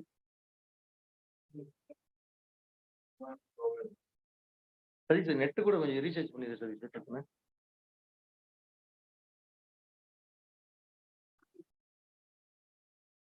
ஒரே நிமிஷம் இருங்க அப்படியே. ஒரே நிமிஷம் இருக்கு. இல்ல சதீஷ்,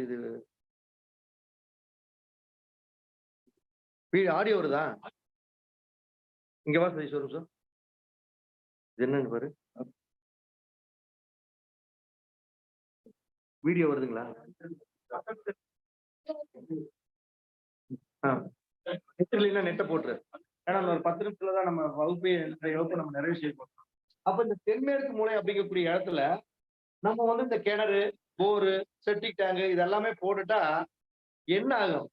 தண்ணி போட ஆரம்பிச்சிருவான். இல்லைன்னா கெட்ட சகவாசத்துக்கு போக ஆரம்பிச்சிருவாங்க.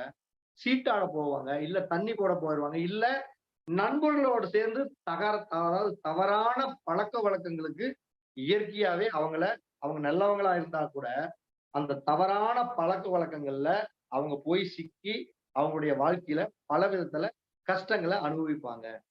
அப்ப இந்த செப்டிக் டேங்கையும் நீரையும் நெருப்பையும் சரியா நம்ம வாஸ்துப்படி அமைக்கிறவங்க புது வீடா இருந்தா இப்படி அமைச்சுக்குங்க. பழைய வீடா இருந்தா இது மாதிரி இருக்குதான்னு நீங்க முதல்ல பாத்து. இது ஃபர்ஸ்ட், அதாவது கிரவுண்ட் ஃப்ளோர்ல வீடு கட்டுறோம் அப்படின்னா இந்த கிரவுண்ட் ஃப்ளோர் சம்பந்தப்பட்ட விஷயம். இதே ஃபர்ஸ்ட் ஃப்ளோர் வீடு கட்டுறாங்க, ஒவ்வொருத்தரும் பாத்தீங்கன்னா வீட்டை எல்லாமே பண்ணிடுவாங்க. ஒரு வீடு இடம் இருக்குதுன்னா இந்த வீட்டுல ஃபர்ஸ்ட் ஃப்ளோர் பூரா கரெக்டா அமைச்சிருவாங்க. ஆனா அந்த 2வது ஃப்ளோர் அமைக்கிறாங்க பாத்தீங்களா, இப்படி ஒரு வீடு இதுக்குள்ள அமைச்சிருவாங்க. இது கிரவுண்ட் ஃப்ளோர். இந்த மேமாடி அமைக்கிறப்பையும் நம்ம கீழே எப்படி சொன்னோம், அதே லாஜிக் தான். மேமாடியில ஒரே ரூம் போடுற மாதிரி இருந்ததுன்னா கீழே எப்படி நிலத்தை தூத்து சொன்னோமோ அந்த நிலத்தை தூக்கு மாதிரி இங்கதான் போடுங்களே தவிர, இப்ப இது வீடு வடக்கு பார்த்த வீடு, என் வீடு முன்னாடி பார்த்தோம்னா 2 மாடி மாதிரி பெரிய பங்களாவான்னு தெரியும் அப்படின்னு சில பேர் ஆசைப்படுவாங்க. ஒருத்தர் ரூம் போட்டோம்னு வச்சுக்கோங்க, வீடு வடக்கு பார்த்த வீடு பெருசா தெரியுமா? இப்ப ஒண்ணு இல்ல, முன்னாடி ஒரு வீடு இப்படி ஒரு பெட்ரூம் போட்டு இது ஒரு சிட் அவுட் மாதிரி போட்டு இப்படி கட்டிட்டாங்க. வீடு பார்த்தா முன்னாடி ஃபுல்லா 2 மாடி வீடு பார்த்தா அப்படி பங்களா மாதிரி சூப்பரா தெரியும். டிசைன் பண்ணிட்டா இப்படி பண்ணிடுறாங்க நிறைய பேரு. ஏன்னா வீடு பார்த்தா கொஞ்சம் நல்லா பெருசா தெரியுது. அப்ப இப்படி பண்ணிட்டா என்ன ஆகும்? நம்ம ஏற்கனவே ஒரு பெட்ரூம் போட்டாவே நம்ம அந்த தென்மேற்கு மூலையில தான் போடணும், அதை வச்சுதான் இயங்கிட்டே போகணும்னு சொல்லிடுறோம். அப்ப இவங்க இந்த வடக்கு பக்கத்துல போட்ட உடனே என்ன ஆகும்? நீ என்னதான் கஷ்டப்பட்டு சம்பாரிச்சு வீட்டை கட்டினாலும் சரி, கடைசியில உன் குடும்பத்துக்கு ஒரு தலையிலேயே இடி விழுந்த கதை தான். நீங்க ஜெயிக்கவே முடியாது. அந்த மேமாடி எப்ப போட்டாங்களோ அன்னையிலிருந்து அவங்க வீட்டுல குழந்தைகளுக்கு பிரச்சனை, அடுத்து குடும்பத்தை வளர்ச்சிக்கு பிரச்சனை, பொருளாதார பிரச்சனை, ஒரு மரியாதை இல்லாம போயிரும், சில சங்கடங்களை கொடுத்துரும், பல விதத்துல அவங்களோட வளர்ச்சிகள் தடைபடும். அப்ப நீங்க ஒரு ரூம் போட்டாலுமே அந்த பஞ்சபூதங்களுடைய தத்துவத்துப்படிதான் போடணும். அந்த தென்மேற்கு முறையில தான் இப்படி போட்டாகணும். வேற இந்த இடத்த போடுறது, இங்க போடாம இப்படி போடுறது, இல்ல இங்க போடாம இப்படி போடுறது, இப்படி பல்வேறு விதத்துல நீங்க போட்டீங்கன்னா பல விதத்துல சங்கடங்களையும் கஷ்டங்களையும் தான் நீங்க அனுபவிக்கக்கூடிய சூழ்நிலை இருக்கு. அப்ப ஒரு வீடு நீங்க பழைய வீடு கட்டினாலும் சரி, புதிய வீடு கட்டினாலும் சரி, முதல்ல உங்களுடைய இடத்தோட டைரக்ஷனை பார்த்து அந்த இடத்துல வீடு கட்டுறதுக்கு எந்த திசையை பார்த்து யோகம்னு முதல்ல பார்த்து, அடுத்தது நிலம், நீர், நெருப்பு, காற்று, அதாவது அவங்கவுங்க இடத்துல உட்கார வச்சு பழகி. 1வது படிக்கிற பையனை 1வதுல தான் உட்கார வைக்கணுமே தவிர 5வதுல உட்கார வைக்கணும். 5வது படிக்கிற வேண்டிய பையனை 5வதுல தான் உட்கார வைக்கணுமே தவிர 10வதுல உட்கார வைக்கக்கூடாது. அப்ப நிலத்தை நிலத்தோட வைக்கணும், நீரை நீரோட வைக்கணும், காற்றை காத்தோட வைக்கணும், நெருப்பு நெருப்போட வைக்கணும். மாத்தி உட்கார வச்சோம்னா தான் வாழ்க்கையில பிரச்சனை. அடுத்தது கட்டடத்துடைய நீளத்தை பாருங்க, கட்டடத்துடைய அகலத்தை பாருங்க, கட்டடத்துடைய உள்ளளவு பாருங்க, கட்டடத்துடைய வெளியளவு பாருங்க, இந்த பிரம்மஸ்தானம் என்று சொல்லக்கூடிய அந்த மையத்தை பாருங்க. இதையெல்லாம் பார்த்து சரியா குடிப்பொருத்தத்துக்காக ஒரு வீட்டை அமைங்க. ஒரு வீட்டை அமைச்சதுக்கு அப்புறம் எப்படி கழிவு பொருளுக்கு நம்ம உணவுக்கு எவ்வளவு முக்கியத்துவம் கொடுக்குறோமோ அதே மாதிரி கழிவுக்கும் அதிக முக்கியத்துவம் கொடுக்கும். அப்ப அந்த கழிவு அப்படிங்கிறது செப்டிக் டேங்க் சார்ந்த விஷயம். அந்த செப்டிக் டேங்க நம்ம ஒரு இடத்த, அதாவது வடமேற்கு மூலையிலிருந்து ஈசானிய மூலை வரைக்கும் எத்தனை அடி டிஸ்டன்ஸ் இருக்குதோ அதை 4 பார்ட்டா பிரிச்சு அந்த வடமேற்கு மூலையை பார்ட்டா வச்சு 2வது பார்ட்டான அடுத்த சைடு வடக்கு பக்கத்துல ஒரு செப்டிக் டேங்க் வர்றதாகவும், கிழக்கு பக்கத்துல போடுற மாதிரி இருந்தா தென்கிழக்கு மூலையிலிருந்து அதே மாதிரி ஈசானிய மூலை வரைக்கும் உள்ள அந்த பகுதியை 4 பார்ட்டா பிரிச்சு அந்த தென்கிழக்கு பாகமா வச்சு 2வது பாகத்துல ஒரு செப்டிக் டேங்க் போட்டு சரியான வீட்டை அமைங்க. அதே மாதிரி மேமாடி ஒரு வீட்டை கட்டுறீங்க அப்படின்னா அந்த மேமாடியில எப்பயுமே கீழே எப்படி சொன்னோமோ அதே மாதிரி அந்த தென்மேற்கு மூலையில தான் நீங்க முதல்ல வீட்டை அமைக்கணுமே தவிர மற்ற இடத்துல அமைச்சீங்கன்னா மேலும் நிறைய பிரச்சனைகளை சந்திப்பீங்க. அப்ப எந்த வீடா இருந்தாலுமே இப்ப நிலத்தத்துவம், நீர் தத்துவம், காற்று தத்துவம், நெருப்பு தத்துவத்தை எல்லாம் பார்த்துட்டீங்க. இந்த ஆகாய தத்துவம் அப்படிங்கக்கூடிய ஒரு தத்துவத்தை பார்க்கணும். அதுதான் பஞ்சபூதங்களோட தன்மை. அதுதான் நம்ம ஒரு பிளாட் இருக்குது அப்படின்னா அந்த பிளாட்டுக்குள்ள ஒரு வீடு அமைச்சு அந்த வீட்டை சுத்தி வரக்கூடிய பகுதி. ஒரு வீட்டை கட்டிடுறோம். வீட்டுக்கு அப்புறம் காம்பவுண்ட் 4 திசையில இருக்கணும். இப்ப இந்த வீட்டை அமைச்சிட்டோம். இதுதான் வீடு. இப்ப இந்த சுத்தி வரணும் பாத்தீங்கன்னா இந்த இடம் தான் ஒரு வீட்டுடைய ஆகாய தத்துவம். அப்ப இந்த ஆகாய தத்துவம் அப்படிங்கிறது முழுமையாக இயங்குனா அந்த வீட்டுல பல்வேறு விதத்துல வளர்ச்சிகள் அடையும். அப்ப உங்க வீடு அமைக்கும் பொழுது எல்லாமே நிலம், நீரு, நெருப்பு, காற்று, ஆகாயம் அப்படிங்கக்கூடிய அந்த பஞ்சபூதங்களையும் நவகிரகங்களான சூரியன், சந்திரன், செவ்வாய், புதன், குரு, சுக்கிரன், சனி, ராகு, கேதுங்கிற 9 நவகிரகங்களையும் இந்த 2 கிரகங்களையும் ஒன்றாக புகுத்தி ஒரு பழைய வீடா இருந்தாலும் சரி, புதிய வீடாக இருந்தாலும் சரி, இதை ஒன்னா இணைச்சு யார் ஒருவர் சரியாக ஒரு துல்லியமான ஒரு வீடுகளை அமைக்கிறார்களோ அவர்கள்தான் மிகப்பெரிய ஒரு வாழ்க்கையில ஒரு வெற்றியும் ஒரு பொருளாதார மேன்மையும் ஜாதகத்துல தசாபுத்திகள் கெட்டே இருந்தா கூட இப்படி ஒரு நல்ல வீடுகளை அமைச்சிருக்கிறப்ப அந்த கெட்டு போன தசாபுத்திகள்ல கூட ஒரு மனநிறைவான வாழ்க்கை. கஷ்டத்திலேயே இருந்தா கூட வீட்டுக்கு போனா ஒரு மனைவி அன்பா பேசுறது, குழந்தைகள் அன்பா பேசுறது, ஏதோ ஒரு சொந்த பந்தங்கள் வந்து சப்போர்ட் பண்றது, இப்படி எல்லாம் அந்த வீடுகள் தசாபுதிகள் கெட்டே இருந்தாலும் கூட ஒரு வீட்டுகளை ஒரு நல்லா அமைச்சா மிகப்பெரிய ஒரு சிறப்பான முன்னேற்றங்களை நிச்சயமா கொடுக்கும். அதுல எந்த ஒரு மாற்று கருத்தும் இல்லை. இதைத்தான் நமக்கு கிட்டத்தட்ட 30 வருஷமா பல வீடுகளை, பல கட்டடங்களை ஜோதிடத்தை வச்சு நம்ம அதுல புகுத்தி நிறைய வீட்டை நம்ம பார்த்திருக்கிறோம், நிறைய சக்சஸ் பண்ணிட்டு இருக்கிறோம். அதுக்கு ஆதாரம் காட்டணும்னா ஏகப்பட்ட ஆதாரம் காட்டலாம். எத்தனை பேருக்கு வேணுமாலும் மேடையில வச்சு பேச வைக்கலாம். நம்ம அதுக்கு கூட்டம்னா 100க்கு மேல ஒரு வீட்டுடைய குடும்ப பெண்களே வருவாங்க, ஆண்களும் வருவாங்க. எத்தனை பேர் முடியும், அதை வந்து ஜெயிக்க வைக்கவும் முடியும். இப்படிப்பட்ட ஒரு பழைய வீடு கட்டினாலும் சரி, புதிய வீடு கட்டினாலும் சரி, நீங்க உங்க வீட்டுல சொல்லக்கூடிய அந்த பார்மட்டையெல்லாம் நீங்க பயன்படுத்தி அழகா உங்க வீட்டு நல்ல வீட்டை கட்டி நீங்க மேலும் மேலும் ஜெயிக்கணும் அப்படிங்கிறது அந்த திருச்செந்தூர் முருகனையும் நவகிரக பஞ்சபூதங்களையும் உங்கள் வீடு வந்து எல்லாருமே ஒரு அற்புதமான வீடாக அந்த 16 பெரு செல்வம் அப்படிங்கக்கூடிய அனைத்துமே உங்க வீட்டுல இருந்து மேலும் புதுசா வீடு கட்டுறவங்களா இருந்தாலும் சரி, பழைய வீடு கட்டியிருந்தாலும் சரி, நீங்க உங்க வாழ்க்கையில ஒரு ஒளிவட்டமான வாழ்க்கை அமையணும் அப்படிங்கிறது நான் இந்த நேரத்துல உங்களுக்கு நான் தெரிவிச்சுக்கிறேன். இதுவரை நடந்த ஒரு சப்ஜெக்ட்ல உங்களுக்கு யாருக்காச்சும் சந்தேகம் இருந்தா தாராளமாக இந்த நேரத்துல கேட்கலாம். உங்களுக்கு கேட்கக்கூடிய ஒரு அற்புதமான நேரம். எந்த கேள்வி இருந்தாலும் இப்ப கேட்கலாம்.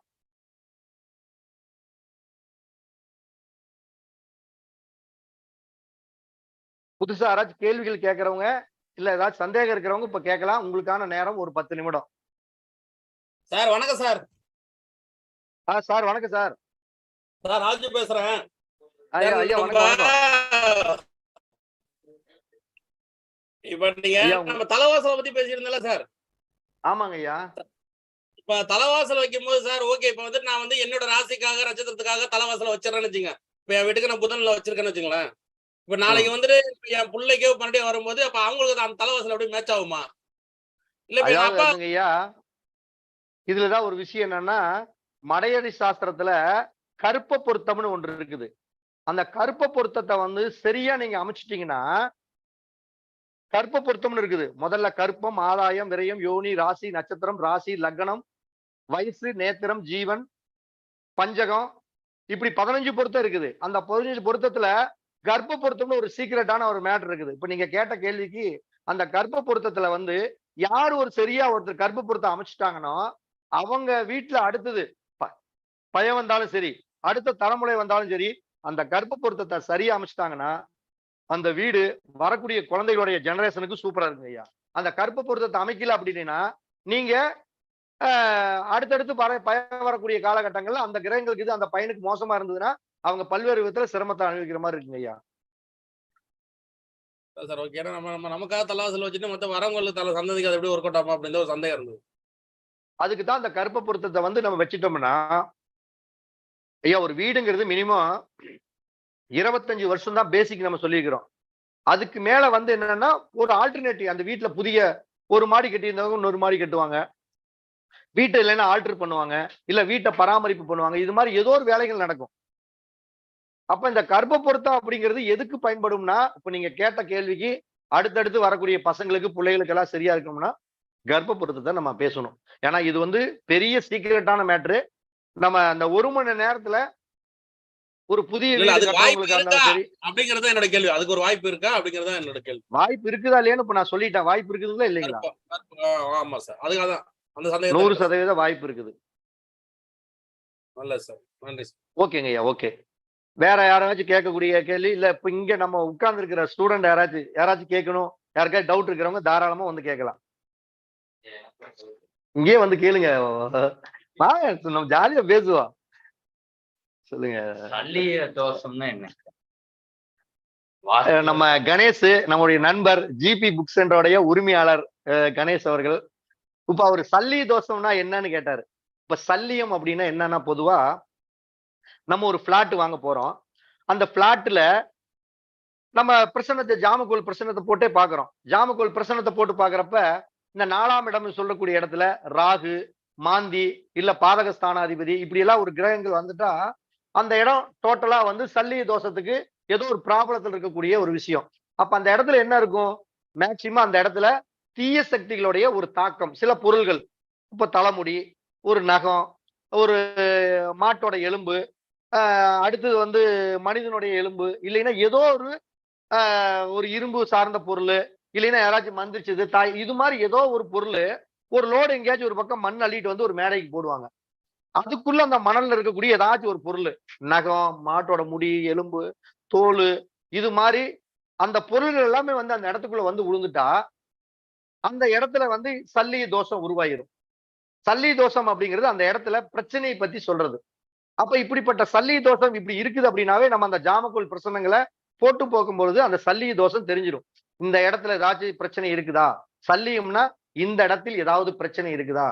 சல்லியம் போட்டு பாருப்பாங்க. சல்லியம் போட்டு பாருன்னா என்ன?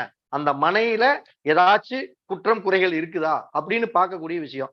அப்ப நம்ம குற்றம் குறைகள் இருக்குது அப்படின்னா அதை நம்ம ஏற்கனவே நம்ம சேனல்ல வீடியோ போட்டுக்கிறோம். சல்லிய தோஷத்தை நிவர்த்தி செய்வது எப்படி அப்படின்னு ஒரு வீடியோவே போட்டிருக்கிறோம். அந்த வீடியோவில் அது மாதிரி ஏதாச்சும் பிரச்சனை இருந்தா அந்த சல்லிய தோஷ நிவர்த்தியத்தை நம்ம எப்படி பண்ணலாம் அப்படிங்கிற கூடிய விஷயத்த போடுறோம். பொதுவா சல்லிய தோஷம் அப்படின்னாவே அந்த இடம் ஏதாவது பிரச்சனைக்கு உட்பட்ட இடமா, தீய சக்திகளுடைய தாக்கம் உள்ள இடமா, அந்த இடத்துல எலும்பு இருக்குதா, இல்ல நகம் இருக்குதா, இல்ல முடி இருக்குதா, இல்ல கரித்துண்டு இருக்குதா, இல்ல வேற தீய சக்திகளோட எந்திரம், தந்திரம், தாயத்து இது மாதிரி ஏதாச்சும் இருக்குதா அப்படிங்கிறதுக்கு பேரு தான் சல்லியம்னு பேரு. அதை நிவர்த்தி பண்றது அப்படின்னா அதுக்குண்டான வீடியோவே நம்ம பரணி அஸ்ட்ரோவேல்ல போட்டிருக்கிறோம். நீங்க அதை போய் பாத்தீங்கன்னாவே தெரிஞ்சுக்கலாம். ஓகேங்களா? வேற ஏதாச்சும் கேள்விகள் கேட்கறீங்களா? நம்ம வகுப்புகளை நிறைவு பண்ணிக்கலாமா? யாருங்க ஐயா? யாரு ஐயா? பொதுவா இப்ப வீடு கட்டுறப்ப ஒருத்தர் கமெண்ட்ல போட்டிருக்காரு, என்ன போட்டிருக்காரு? எங்க மாமியா இறந்துட்டாரு அப்படின்னு. இப்ப இது வந்து உங்களுடைய உறவு முறைகளை தான் நம்ம குறிக்கிறது. ஒரு நல்லா புரிஞ்சுக்கங்க. யாரா இருந்தாலுமே நம்ம குடும்பம் அப்படிங்கிறது யாரு? நம்மளுடைய தாய், நம்மளுடைய தந்தை, நம்மளுடைய குடும்பம், இதுதான் ஒரு குடும்பம். அப்படிங்கிறப்ப ஒரு வீடு கட்டுறப்ப நம்ம மாமியா, மாமனார் அப்படிங்கிறது எல்லாமே நம்ம கட்டின பொண்ணோடைய, நம்முடைய வாழ்க்கை துணையுடைய தாயார். இவங்க எல்லாமே நம்ம அவங்களுக்கு ஒரு ப்ராப்ளம் அப்படின்னா அவங்க வீட்டுடைய தன்மை, அவங்களுடைய ஜாதகத்தில் ஏற்படக்கூடிய பிரச்சனை, அதைத்தான் பார்க்கணுமே தவிர நம்ம குடும்பம் சார்ந்த உறவுகள்ல நம்ம அப்பா அம்மா, அடுத்து நம்ம சம்சாரம், நம்ம குழந்தைகள், இல்ல நமக்கு ஏதாச்சும் பிரச்சனைகள் வந்தா தான் நீங்க வீடுகளை மையப்படுத்தணுமே தவிர உங்களுடைய மாமனார், மாமியா, குழந்தையா, நாத்தனார் இப்படி எல்லாம் வந்தா நீங்க அதை ஒரு பெருசா பொருத்தா எடுத்துக்கவே கூடாது. இதுதான் ஒருத்தர் கமெண்ட் போட்டிருந்தாரு. அந்த கமெண்ட் போட்டதுக்கு நம்ம ஒரு விளக்கத்தை சொல்லிட்டோம். ஓகேங்களாங்க ஐயா? சொல்லுங்கம்மா, நீங்க என்னமோ கேட்டீங்கம்மா?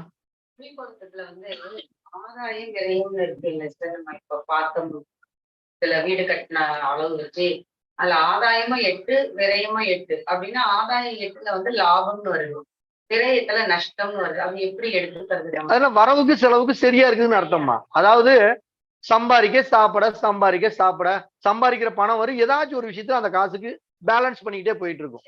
நீங்க இங்க பொருத்தத்துல வந்து நம்மளுக்கு ஏறுமுகமா இருந்து விரயம் இறங்குமுகமா இருந்தா சிறப்பு. விரயம் ஏறுமுகமா இருந்து ஆதாயம் இறங்குமுகமா இருந்தா தான் நம்ம பொருளாதார பிரச்சனை வரவுக்கு மீறிய ஈவனா இருந்ததுன்னா சம்பாதிக்க செலவு பண்ண, சம்பாதிக்க செலவு பண்ண.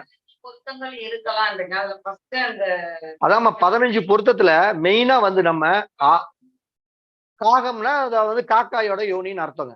அதுல வந்து மெயினா நீங்க என்ன பார்க்கணும்னா, முதல்ல ஒரு மனுஷன் வீடு கட்டி வாழ்றது எதுக்கு? சந்தோஷமா வாழணும், யோகமா வாழணும். அப்ப யோகம், மரண சூத்திரம் வராம இருக்கணும். இது ஃபர்ஸ்ட் கேட்டகரி. யோகம், மரண சூத்திரம் வராம இருக்கணும். 2வது வீட்டுல கண் இருக்கணும். அதுதான் நேத்திரம். குருட்டு நேத்திரம் மட்டும் வரவே கூடாது. ஒரு கண் நேத்திரம் வரலாம், இருகண் நேத்திரம் வரலாம், உபய நேத்திரம் வரலாம். அப்ப அந்த யோகம் ஃபர்ஸ்ட் கேட்டகரி எடுத்துக்கணும்.